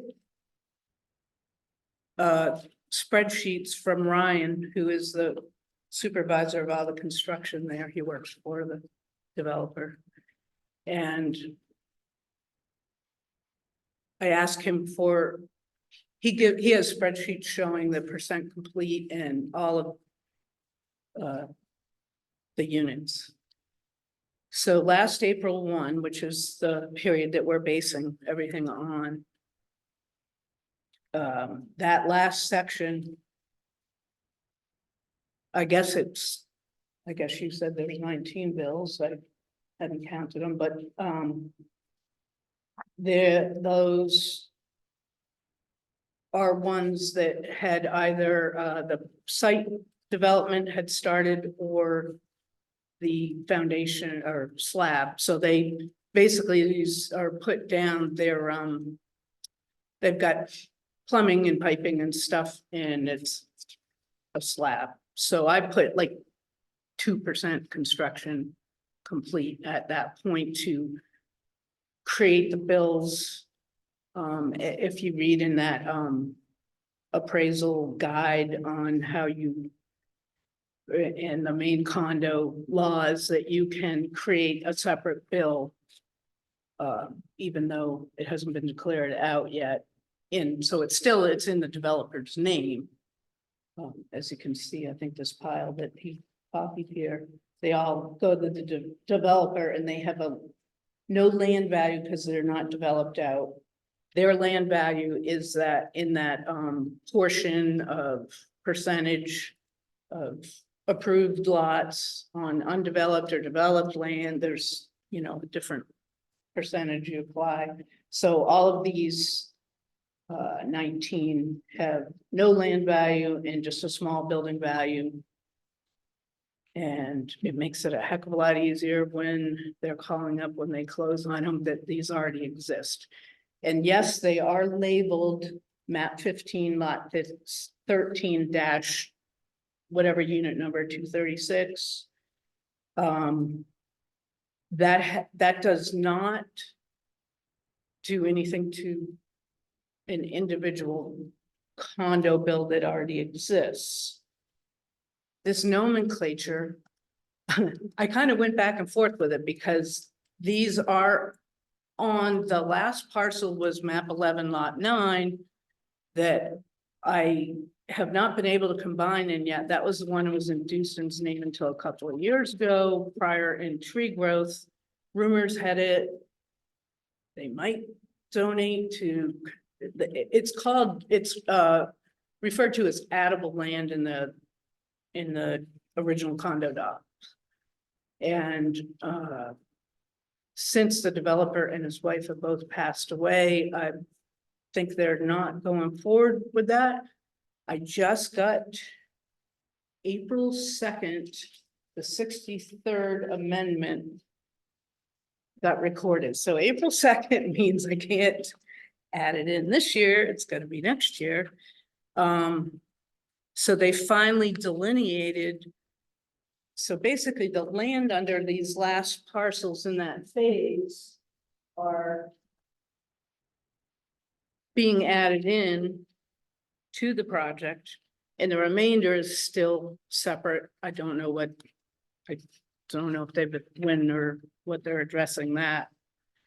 But that question of the land under those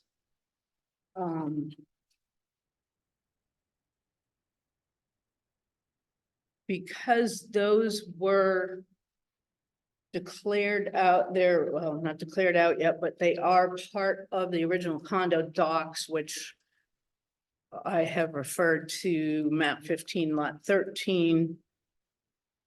I've made that as the mother lot, I guess you'd call it, and where the condo main is also labeled that way. So I felt it would be more confusing if the last section were 11.9 dash whatever, because I knew this was going to all be combined. Unfortunately, that it didn't happen by April 1, when these, got added on.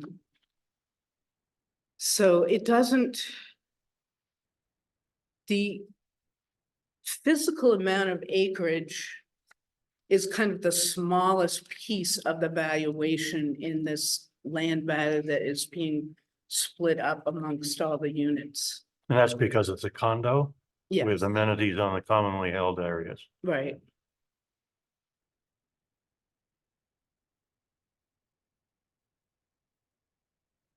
It's been, I was trying to remember the whole history. I've got a box this deep and like I said, every year it's been a different change and I keep hoping. Last year, so when I held off on the land increase for a few years because I did it last year thinking it was going to be finalized. So I figured I'd better bring it back, up to reality, a little closer to reality once it got finalized. In retrospect, it came in right where it should, in the same level. The market, the rest of the town increased they're decreased in ratio, but the prices people are, I mean, they're paying over 500,000 for them now, so. If you look at the condo, the third page of that state analysis, those sales of the condos, you can see how in an analysis, I think they do that, you can see the break, so you take the bottom and top ones out, and then they take all the middle ones, and that's where the ratio comes in. So they figured the top and bottom ratios are outliers for whatever reason. And that's how you come up with a true ratio. So you can see back then, average selling price was 364,632. That was back in 2022, which is really a lot of, so July of 20 to June 21 sales.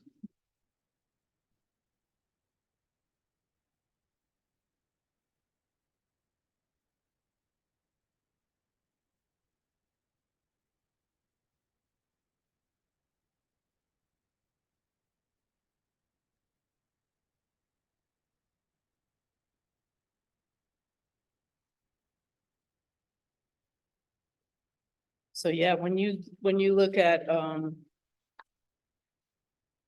the other thing, I mean, the parameters that are necessary to keep in good standing in the state are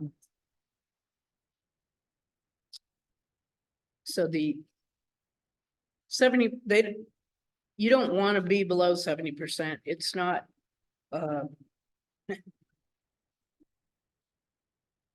it's not hard and fast, but basically that's why they do this certified ratio stuff. So you get to claim 10% either way of the developed partial ratio. But the other factor is the COD with the coefficient of deviation kind of shows how good your data is and how skewed it might be. So if you look at, they call it assessment rating. So if you look on the first page, their residential study for 23, it was a lower assessment rating is better. They don't want you to be over 20. So I haven't gotten that. It's actually been pretty good. So if you look at 2023, the assessment rating for residential was 9 and the assessment rating for condominium study was 8. So they were both pretty tight. But you can look in 2024, this is when the market started going insane. Could you please direct me to where you are? So report of assessment review, page 1 of the handout that I. So it should be in your. Okay, yep. Thank you. It's I get confused on the way the state puts this together because the years, what they call a year is different than what we call a year. And at the bottom 2 columns where it says 2023 and 2024 of report of assessment review. That's what I was talking about, that assessment rating and average ratio.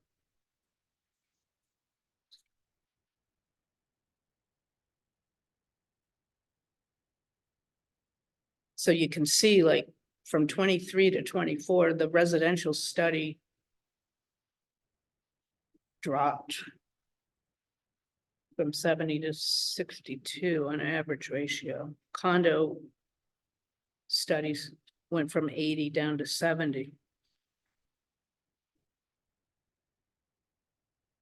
So, and the assessment rating only went from 8 to, it actually got better in 24 for the condominium study. Because it is pretty, I think because, you know, the developer has a lot of the control. There's a few resales on just a couple of resales, like actually one of the examples he'd used on the Saco. And I think the other Saco was built in 2017, but they just sold it. So I don't know if they used it as a. Sometimes they use them as sample ones, or it just wasn't selling or whatever, so maybe that's why those sell for lower. People don't want the smaller one-story ones or. Anyway. You can do a ton of analysis, you could really skew the numbers in all different directions, but I'm just trying to stick to what I have to do for assessing and what gets reported to the state.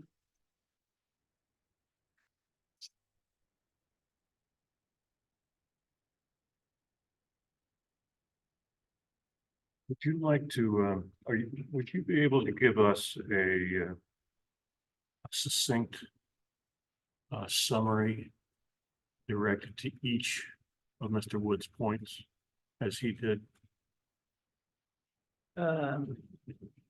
Almost if you can reduce it down to a sentence or two or three. Something. Let's see, did he have the points on one of these pages?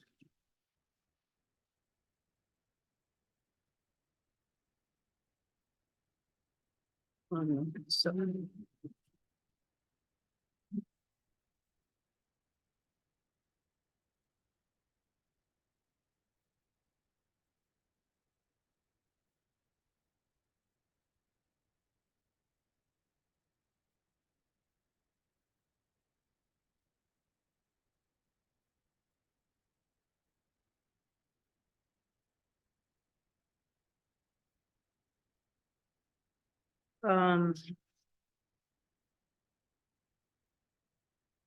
So I would say his Saco cottage is right in line with the other Saco cottages, the way they're assessed. And they are assessed based on the appraisal program. And each of those Sacos has the building data uniquely valued. And they each, if they're declared out, have the same land value apportioned. So I don't see that that's out of line at all.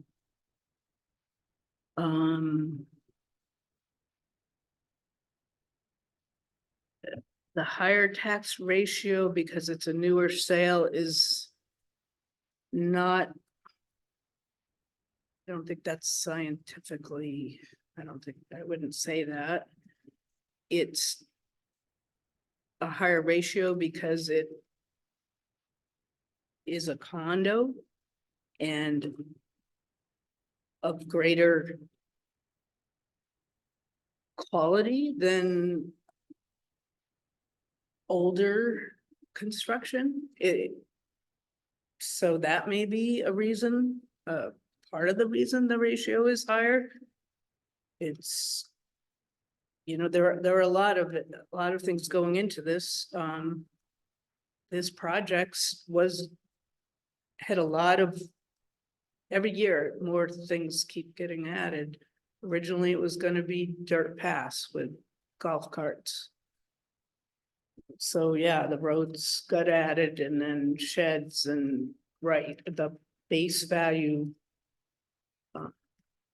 They did start stepping things up, but that's reflected in the value. Like the earlier ones have a lower grade than the most recent ones that have the added in granite automatically. And, some of the upgrades that the first ones didn't. I stepped, the only way I could, there's not a lot of ways I can get the value up there on those, because there's a lot. I mean, when they're paying $10,000 for a shed and I can only, it adds like $1,000 to the assessment. I can't do anything else unless I, customize the cost tables on stuff like that. And I didn't feel it would be right to do that at this point and just when the reval happens, then that will all come up to a more reasonable value. So that was, It's item 2, yeah, and item 3 is the land value.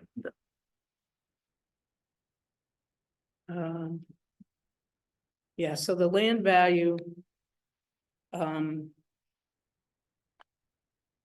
Like I said, it with, in a condo project has more than, it's not just, this is the number of acres like on a single family home. And then maybe you had some physical factors like wetland or, you know, large land discount or something. Whereas this project has quite a bit of infrastructure. And amenities that are all added into that value. So because of the condo docs stating that each unit will have a equal share, even if it's, you know, the most inexpensive unit, you're gonna have the same land valuation on yours as in more expensive one.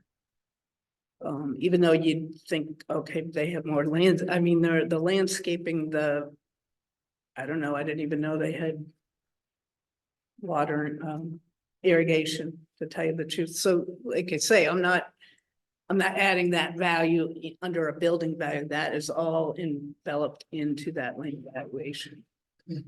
And the number of acres really has, because the number of units has changed every year and the parcels of, I find it really hard to say, all right, this year we have 110 declared out units and we're going to divide that 188 acres by that and give you that. I think that would create more questions if every year they see their acreage on their bill is a fraction different. So I kind of question, I don't think it's appropriate to even put that on there because it tends to make people think that they're just paying a divided out number of acres and not all that, everything else that is involved in it. So that's why I have not, you know, maybe when this project is finalized and the acreage is all added together and the number of units is final and you can do that easy math, then maybe that would be a good time to put it on there. But I just think where it's been changing in different ways over these years, after the first 4 years, I started questioning it. I'm like, I don't think this is a good number to have on here.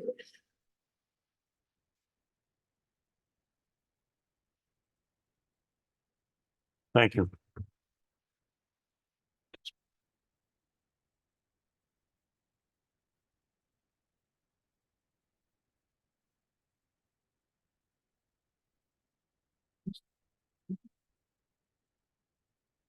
I think. Are we skipping done with this? Okay.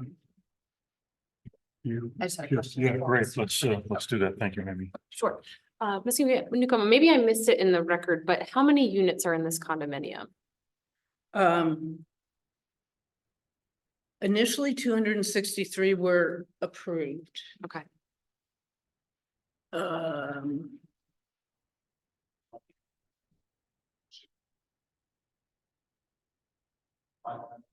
It's 260. Okay, that's fine. We can Well, I don't- stipulate to that if that's. I don't know what the final number is because the latest. Here we go. So the latest amendment before April 1 dates back to January 10, and at that point was 210 were declared out. And when you say declared out, you mean constructed? with infrastructure? No, they Okay. could be actually constructed but not declared out. Okay. Usually the developer declares them out right before they're about to sell them. Okay. So there's a few, like that one that was constructed in that Saco that was constructed in 2017, and they just declared it out, because they just sold it. Okay. So they'll have some, whether they use them for like, model units or they let people, use them that are prospective buyers or. And I guess what the reason I asked that question is because I'm trying to, when you use your calculus, and I think what you're trying to ascribe to the condo owners is kind of like a common infrastructure tax based on the statute is the way I describe it, the way I've heard you, but is when you apply that amongst the unit holders, is that equal or equitable, or is there a different calculus that you use when you apply it to each unit holder? The land value? Correct. Yeah, so. For the declared out units, they all get an equal portion. Okay. The other units that, if you look at the other handout I gave. I don't know what I've done with mine. That shows the formula and some references to the condo regulations.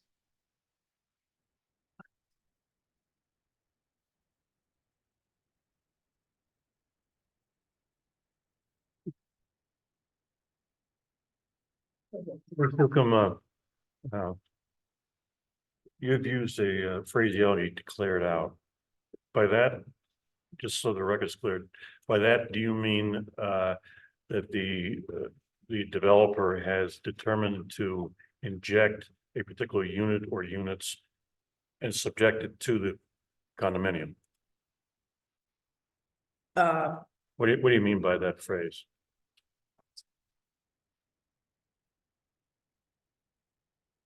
So. Like, here's the most recent amendment to the. You had the original condo documentation. Declaration, which they call it the declaration. So every time. So that if you, I mean, it's up to like 25 pages, so this lists all the ones. There's interim dates when they declare out, basically.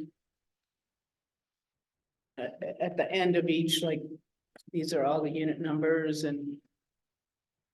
It'll, like, it says 1 of 210, so. So you're just saying. So these documents, these amendments. Give me the update of what. All the ones that have been declared out at that point, so it's a legal. Way they create the condo as a separate entity. Whereas the. Other ones that are under construction that they haven't declared out are still part of the. Project. That the developer has, so that, going into the condominium values thing, I think they. In the main condominium act, there's some wording in there about that. It gets.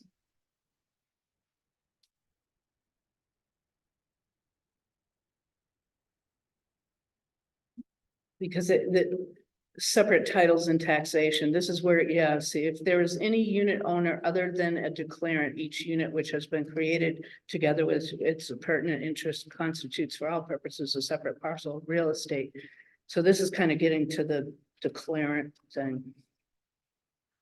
How do you differentiate between what you're calling declared out, which means apparently that it's identified in the declaration or an amendment of the declaration as being now a part of the condominium? How do you differentiate those units from those that are still under construction for purposes of your assessment duties? So if they're declared out by April 1 of the year that I'm assessing things, I create a separate parcel. 15, map 15, lot 13-29, unit 29. This is my calculations of, I don't know if it might be stapled in on the I don't think handouts. so. I'm not sure I've seen that. So every year, it got down to, This is not something we have. I think in. I don't know. Yeah. Would you show that to Mr. Wood? Copies of it. Oh, it looks like they have it. They have it, but we don't. Okay. Yeah, that'd be great, please. Thank you, Chief. So that's the formula for my portion that I have to assess to the two parcels that are still in the developer's name. The two that aren't abutting the project, I've actually put a zero, I put a zero value on them and noted that they are part of the project because the developer was getting every year, they're like, why is there a value on this parcel? And it was a tiny little value because they were land-like parcels and whatever, so I just That might- envelope those in. Thank you. Believe me, I wish this was Thanks so much. one parcel and straightforward. It's been a lot.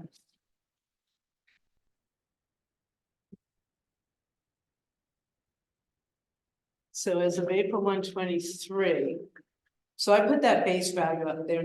I'm not using that base value. That base value does not reflect the separate unit values that are in the condo, the ones that are declared out.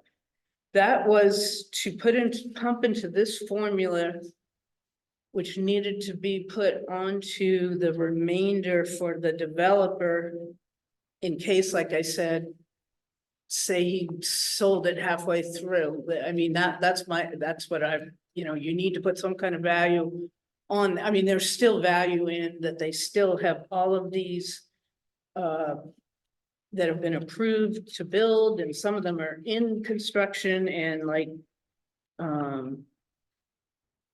34 units declared. So on paved roads times 20%, on unpaved roads times 15%. And then there's another category, which there weren't any this past year of approved, but nothing, I think that was times 10%, and that's where I come up with those values to add and, to assess them. Because believe me, with the low land values we have in Arundel, and this was typical rocky, tough landed. I mean, they did a beautiful job with all the blasting and the rock work and everything. The site work they did up there, unbelievable. Most of Route 1, you don't have public sewer, you don't have public water. What they did with that land is incredible for this town, I think. A lot of money went into that. And they're getting good money for the units, so. In that other, so 15 lot 13C, which I think would put in a copy of the bill here. That is a commercial lot that's always been, it's not included in. Is that among those that Mr. Wood identified as retained by the developer along the front of the property? Yeah, Right, that's the piece right on Route 1, isn't it? right. The commercial lot. So the other thing, which we don't want to get into, I mean, because I've had to keep track of these. Because there's a TIF on part of it, it's not all of it, a part of it. So there's another whole layer of keeping track of that. So that's what, made all these separate parcels very difficult. Because not the whole thing is in the TIF.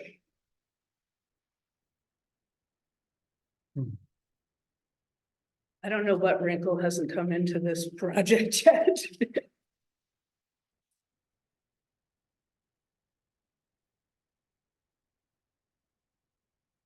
Any other questions? Rick or Sean? I do have a question. The lots that you show here in 11-009, the 36 lot units on unpaved roads. I didn't think he had any roads that were still unpaved. Well, that's the last section. It that- is. Okay, that's what I Um, was gonna ask. So That's they Hidden are Meadows. paved now. I went down there April 18th and took photos. I can't believe how it's opened right up to Hidden Meadows. Well, I'm kind of surprised because I heard that they weren't going to be developing that area. I heard. Well, from no, another. I mean, I printed it off from the recorded plan with, amendment 63, which just came out. It shows, so they just carved off the land under these last units. And that remaining addable land, Yep. which abuts Hidden Meadows. Will remain I mean, I don't know what the developer's gonna do with it. Like I said, I think we all heard, they think I'm hiding it from them. I'm like, I don't know until it happens. I Yeah. can't tell you. I've heard rumors that it might go to the Conservation Trust or something, but I don't think that they even know. Like I said, I think after what Ryan told me, after Joe and his wife died, they're dealing with the investors in Connecticut, so. I don't know. Okay. I have no more questions. You answered all the ones that I. Yeah, the pavement, I was surprised. I went there April 18th to photograph all the it's, to keep these straight. And they've been getting CFOs the last few weeks, another 5 or so.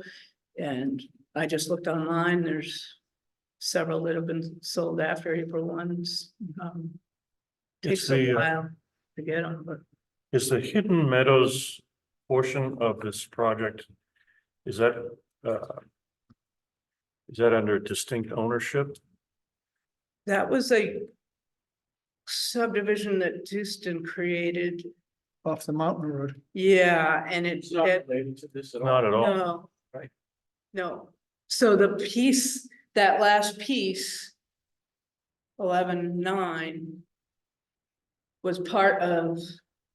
Yeah, because Houston retained that, that was when it wasn't tree growth, taken out of tree growth, back in tree growth, then that got created, then.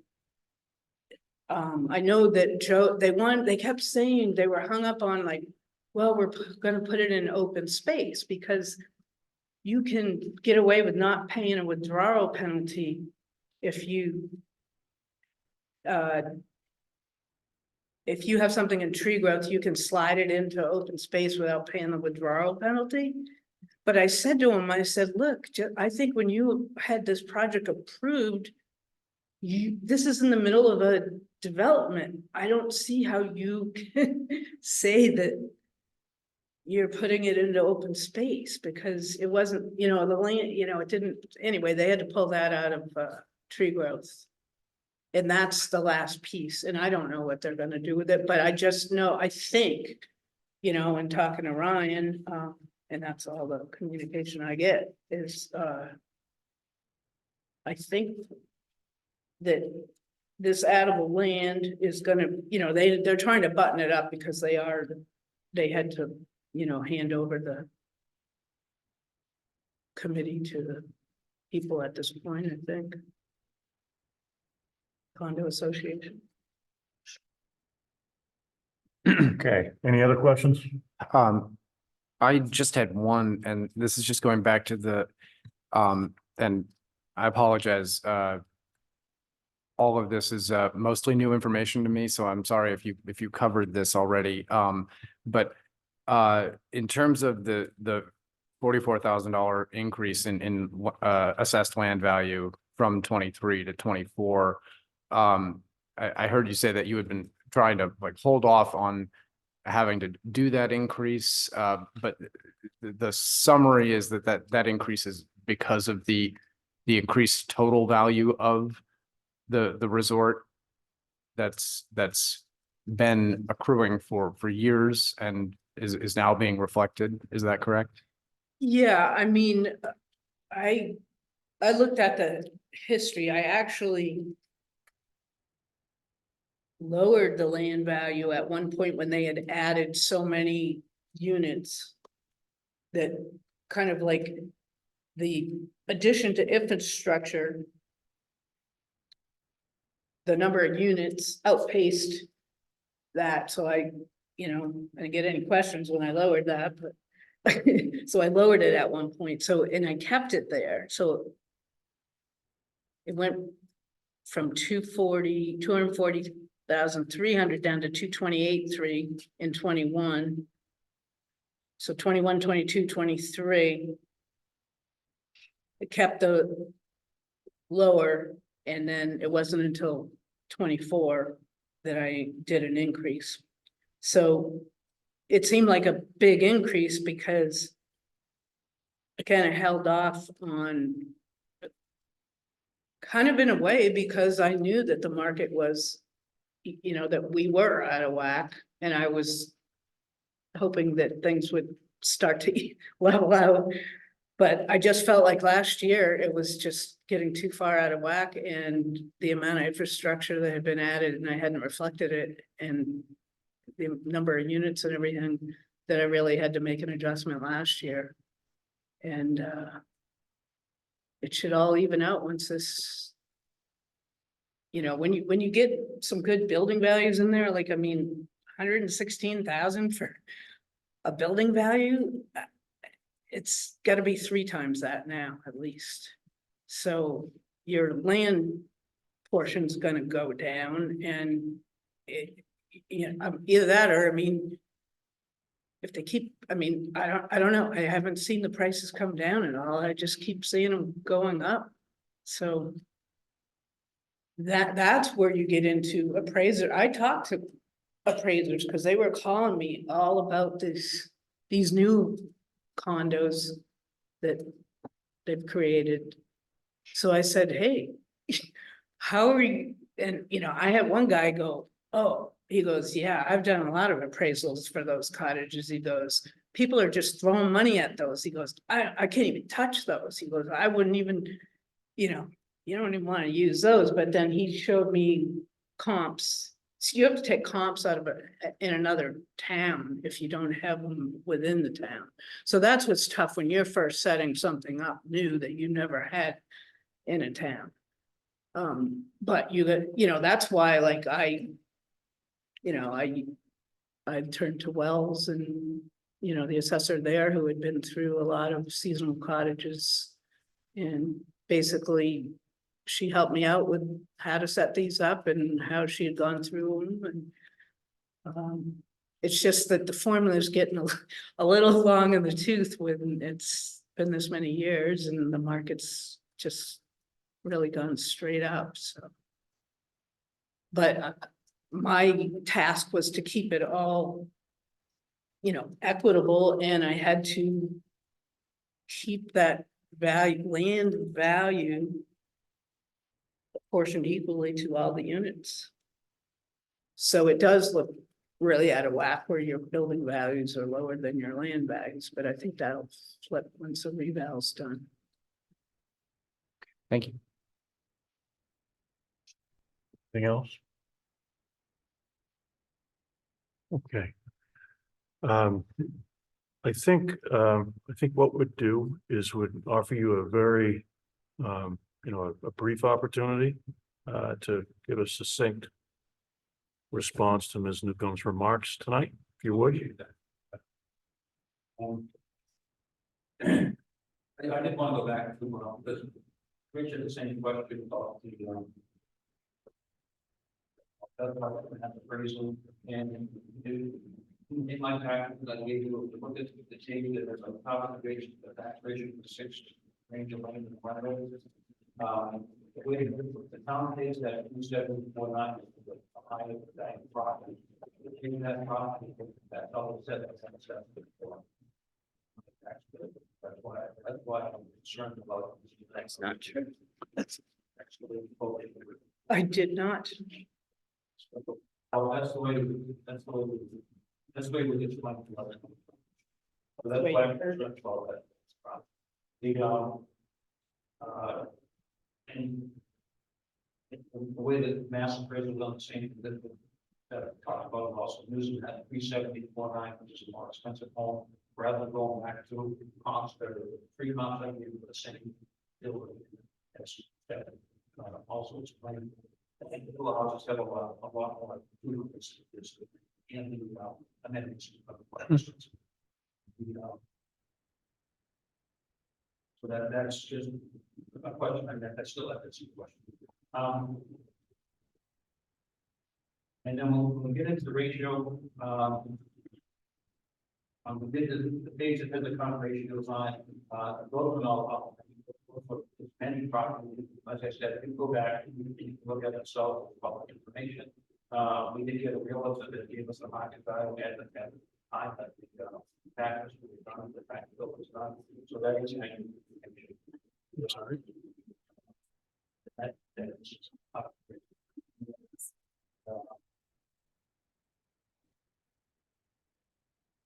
And I know that the number of acres is different. That the number of acres is still to be determined when the tax bill was set. We're going to get taxed on land. We should know that the actual acres for the properties. How would you suggest that that be done? If you're the beneficiary of a fractional interest in many acres of in common ownership, how are you proposing that would be done? Well, my question is, how many acres we actually goes back to how many acres out of the tax? Is it the full amount, the whole area? That was it.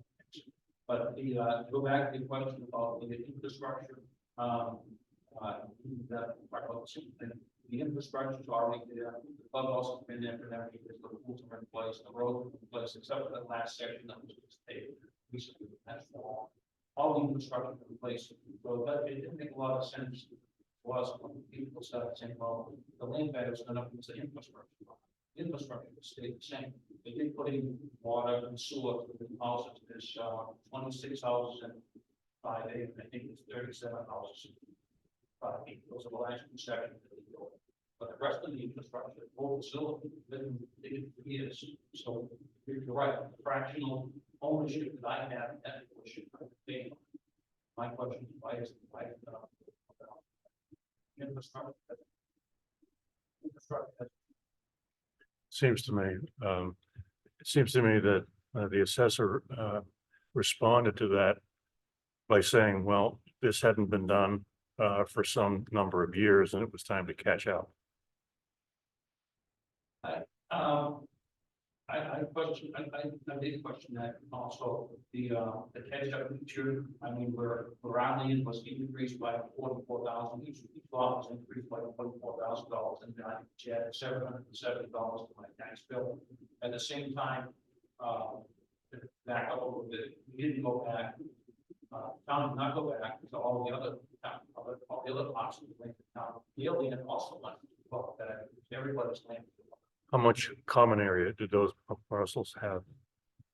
Seems to me this problem is being driven by the fact that there is common area that is amenities associated with it, which differentiates it from single family homes, which don't have that. I agree, but I think that goes back to my first point.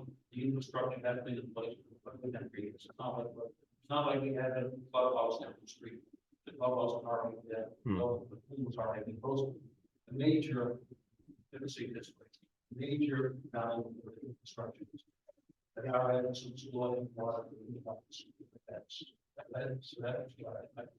But until those houses were taken out and something was constructed, they were not in your land to start with.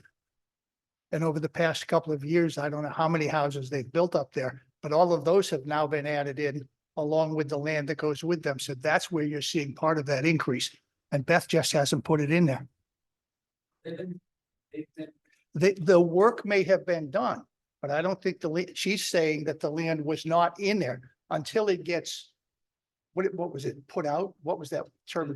Declare it out. until it's declared out, it But if doesn't you show think up about the on infrastructure, I anybody mean, else's side. the blasting, the site work, the, you know. You can't ignore that. You want, I mean, I don't get full numbers from what they're spending. But you look around and you think there's not money added into this? I mean, I think what you need to focus on is you saved in taxes for 3 straight years without increases. I agree that it's some, addition for the start, but again, starting to start the car. It was expensive to do, certainly wasn't an expensive project, particularly at the beginning of the build. All this will all one of things. Then I had an house at the end that you look at one, but each year we had about $25 bill for the winter time, back 6 or 7 years, we never go it off. But that's what Beth was explaining. Yes, those houses were built, but the land was not adjusted for the fact that those houses were added into the mix. They got their property tax bill at a 3-year-old division. So for the first couple of years, they weren't included, they weren't included in the increase. So you add.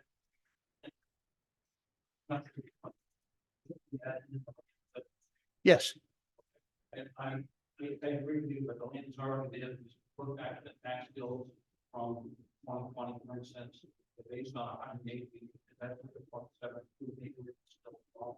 And goes out all the way down through, right up to almost 5 acres. So those are already, that's.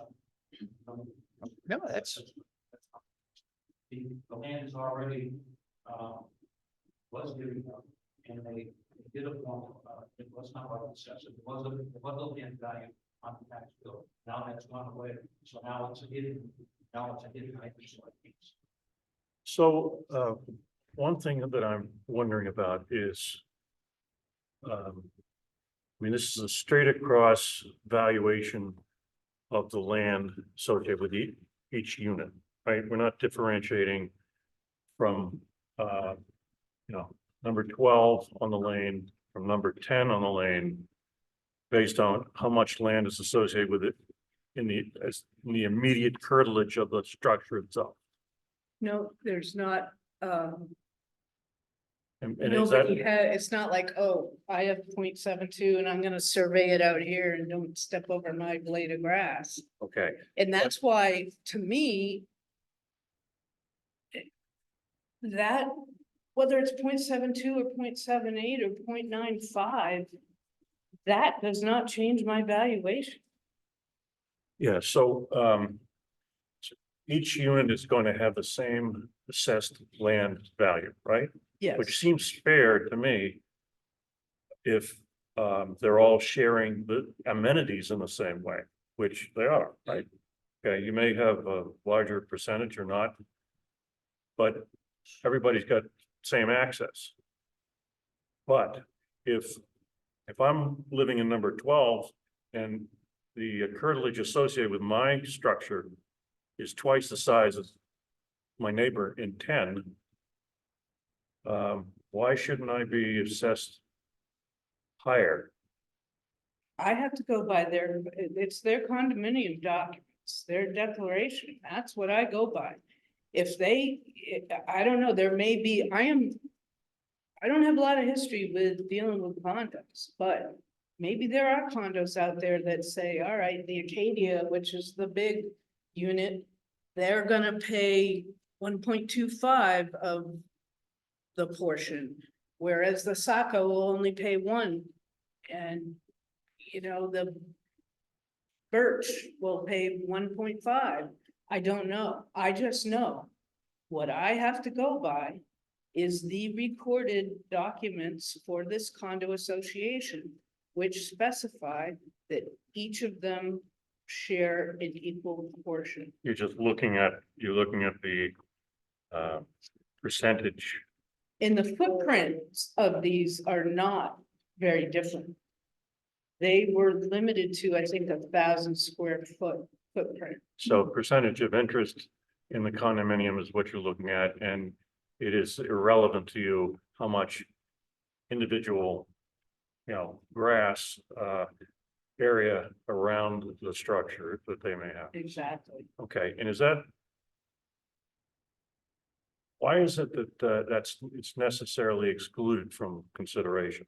Because it seems to me that that's a fairly definitive variable. Well, there is, they all have patios, so the square footage of the patio is calculated and assessed, which, Why can't you do that with land? I'm It would going be- by would be Maine more work. condo docs, this is not. This is. What I have to do. I think what you're saying is it's equally divided out. Is that the question? It's equally divided out. That's the, so I pay the same, I pay the same condo fee as a bigger house. It's I pay equal. My share is the same as someone else. They're all the same. So, Yeah, like the condo docs say like, I don't know, it was 188 or 183 point something or other acres in this acreage that they specify. But they're, in the deeds that I first read, like I said, there's two other parcels that have some acreage. Which may be vague acreage. Do I add that into this and divide it out amongst them?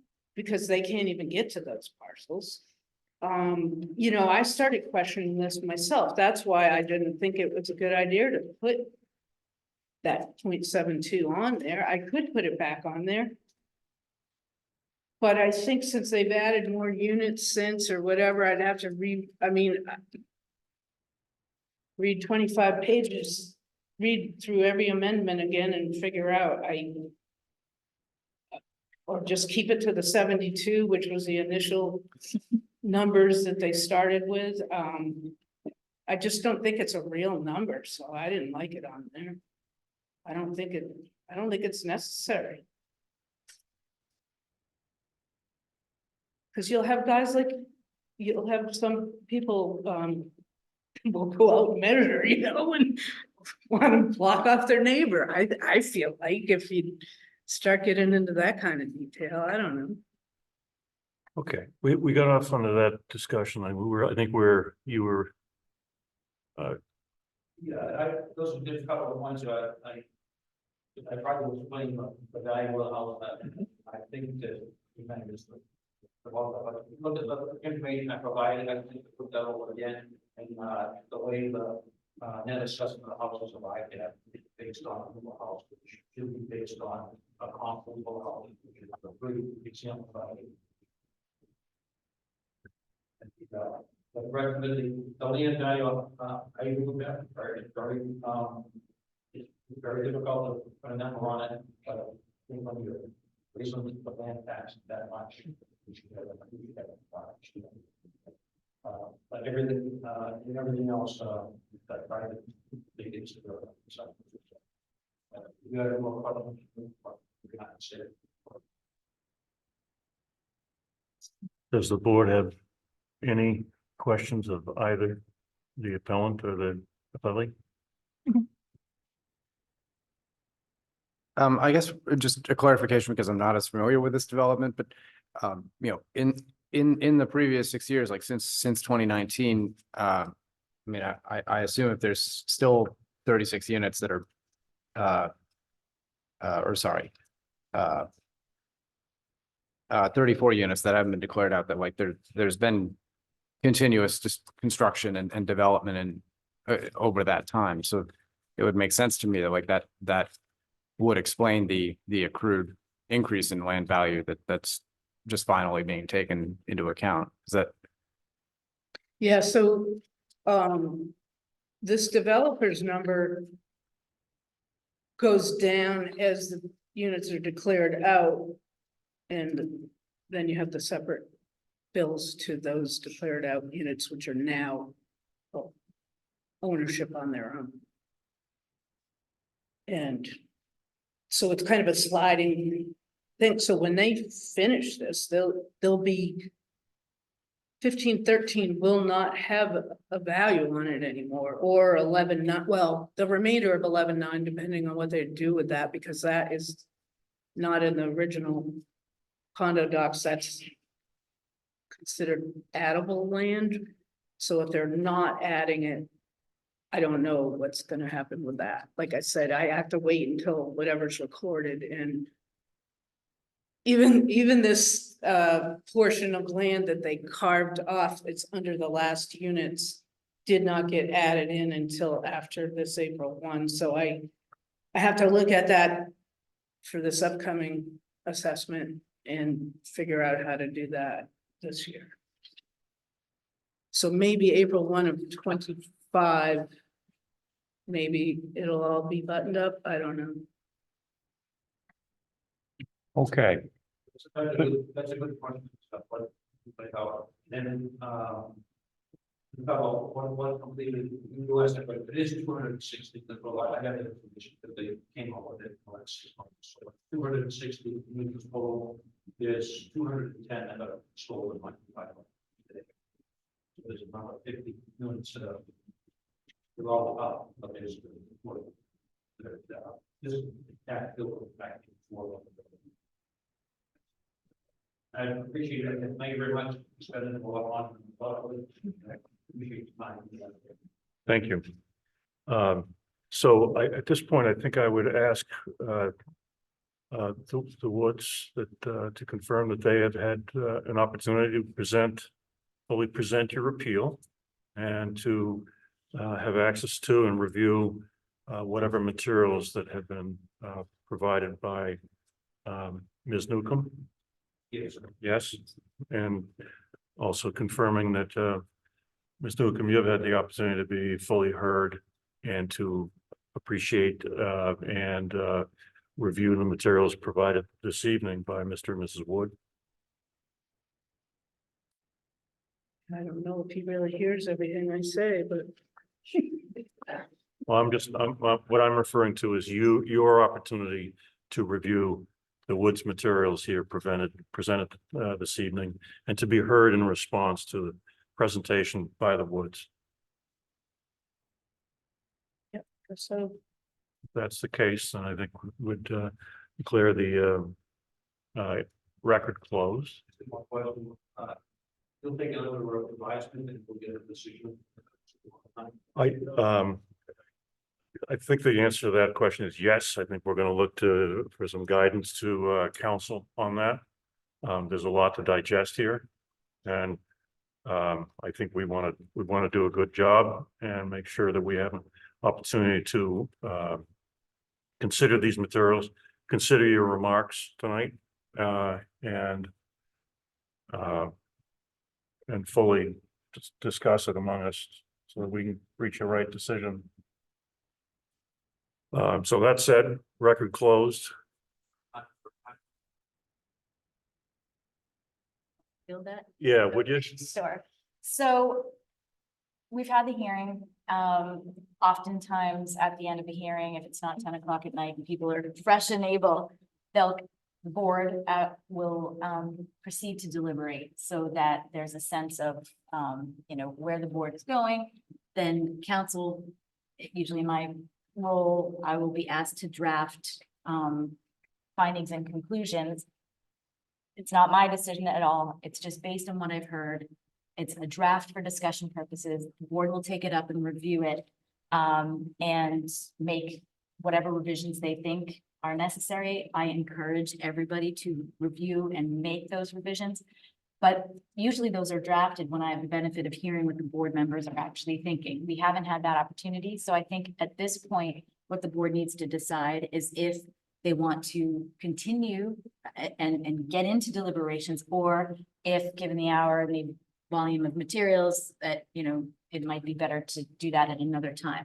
That's entirely up to this board.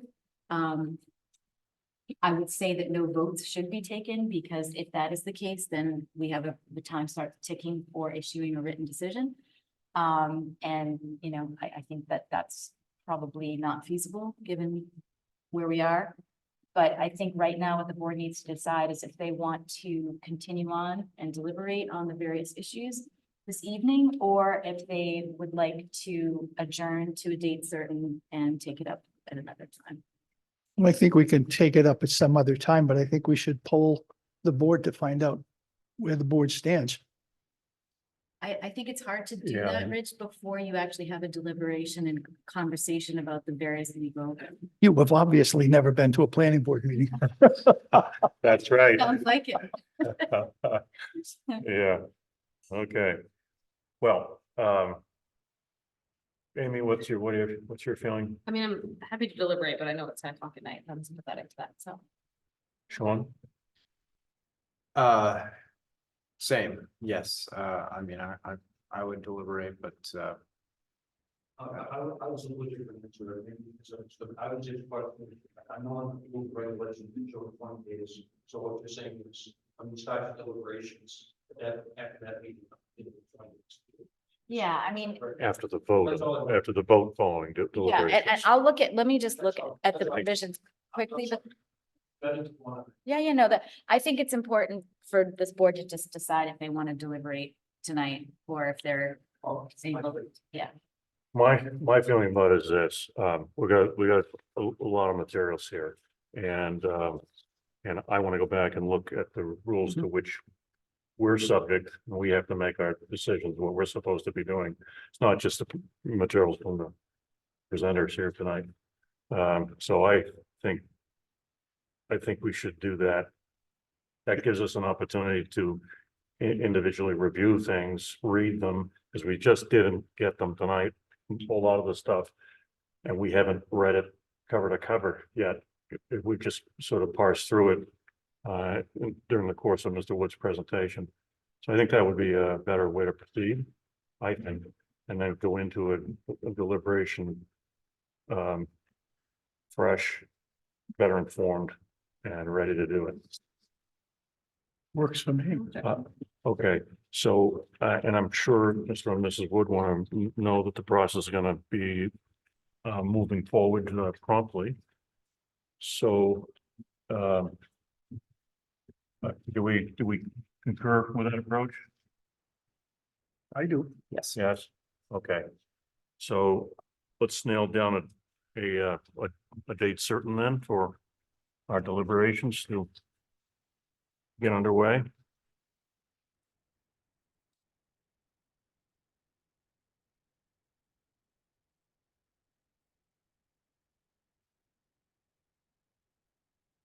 Are we supposed to be there for that, or just you do that yourselves? I think that they have an opportunity to be Yeah. there during the deliberations if they wish to. That's right. And I would say that, as Mr. Chairman has said, the portion of presentation record is closed. That said, every great once in a while, if there's a point that's being questioned or the board requires further clarification, then they would reopen that, ask the question, give the other side the opportunity to respond. So I think it does make sense for the parties to attend in case the board has any questions. Understanding that that's not an opportunity to inject more information unless the board explicitly opens the record. I would be available by phone. You know, I'm not sure technology wise, because are these being recorded? Are these recorded? Yeah, and is it live streaming? No, or- it's not. Okay, I think that it really depends on the technology of what's available. If what you were saying and the board was saying to you could pick that up on the recording devices, that is a question I look. I just wanted to make it easy for you, but I.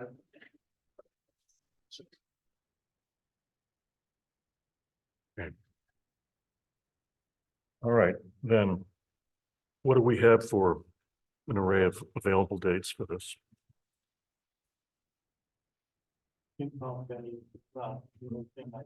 Select.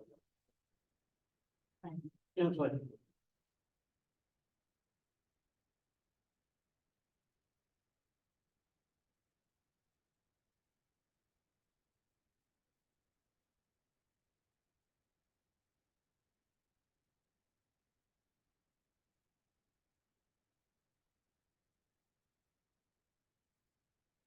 Okay. So available dates would be,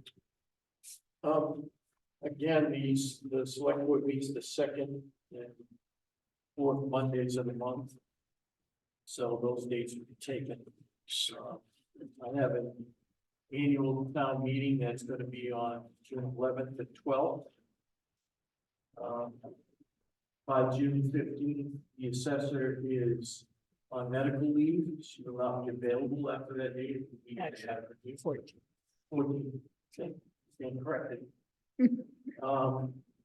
So I think between June 13th and tonight, we dates. Okay. All right, so just generally speaking then, so Thursdays you said are out. Is it Thursdays? No, No. Tuesday, Monday, what's, Rich, you're the first and third Tuesday of the month, right? Correct.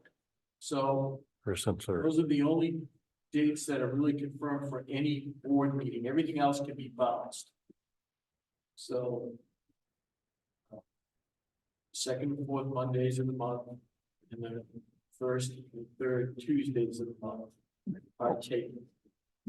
Next Monday is the first Monday of the month. How about that? That would be May 6th. I don't know if that's enough time or not. May 6th, city council meeting, okay. Looking at the 15th, that's a Wednesday? You can't do it. No, okay, all right. How about the 20th? That's a Monday. Yeah, I can do that. Yes. Yes, when you get nods all around.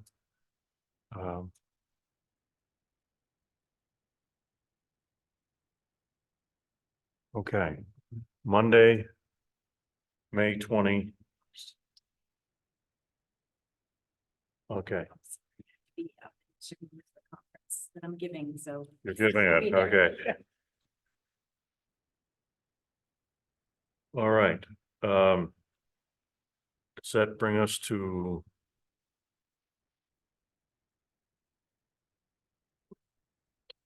Were there no Tuesdays we could consider or just? Were there no Tuesdays that we consider or? The first and third Tuesday of each month, the planning board meets. Tuesday the 14th might be, or the 28th. Is the 7th available? Is that? Yep, the 7th is the planning board meeting. So and we said the 14th is out, right?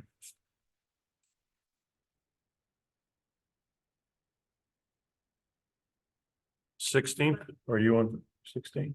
I'm Oh, away that. You're away, For that. okay, that a whole week, okay. Try the 8th. The 8th is a Wednesday, does that work? Wednesday, no. No, that's your. Planning board, okay. Geez, I think we've wiped out the first 2 weeks, or that doesn't work. And the 20th doesn't work. How about 22nd 22nd is a Wednesday. is a Wednesday? That's planning board, No. Oh, no, Rich has got- No, planning board's the Oh, 21st. you have a committee. 22nd, I have a meeting. you do. I have a meeting every Wednesday night. What about Thursday? I blew off the meeting tonight. Thursday the 23rd. Oh, yeah, you Thursday, have- the you have 23rd? meetings, don't you? Yeah. Which will, 23rd, I'm out. that won't be a ZBA meeting. I'm doing the math right. That should be okay, the 23rd of Thursday. No, that doesn't work for me. I'm Oh, away. sorry. Yep, Tuesday, okay, 28th, did we try? 29th, 29th, 29th? 29th is a Wednesday. That's- How about the 30th? Do I have the 30th? so 29th is out. Yep. It's 29th is a Wednesday. It's the 5th Wednesday, though. I have a meeting every Wednesday. Oh, okay, May 30th? Anyone? May 30. Third? Would that be a zoning board? Not, No, No, May 30. good for me. Well, I just.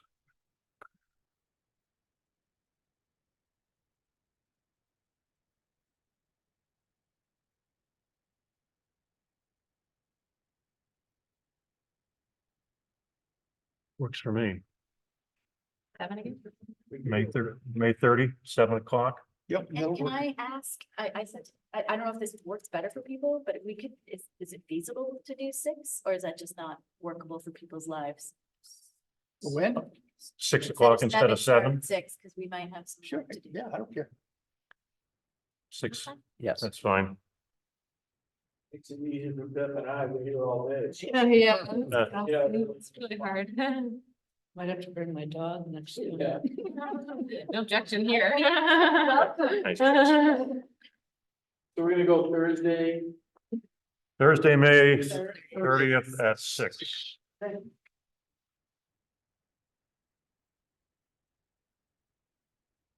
Okay. Then, do we don't need a motion for that, do we? Oh, okay. I think that concludes our new business for tonight. I want to thank Mr.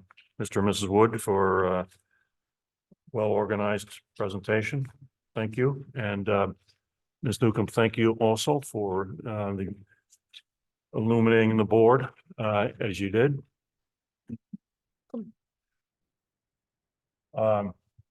So I think that would bring us to any new business. There's no new business, is there? You're the chairman, you tell us. Okay, no, I don't think so. So I'd entertain a motion. So moved, move to adjourn. Second. Okay, there it is.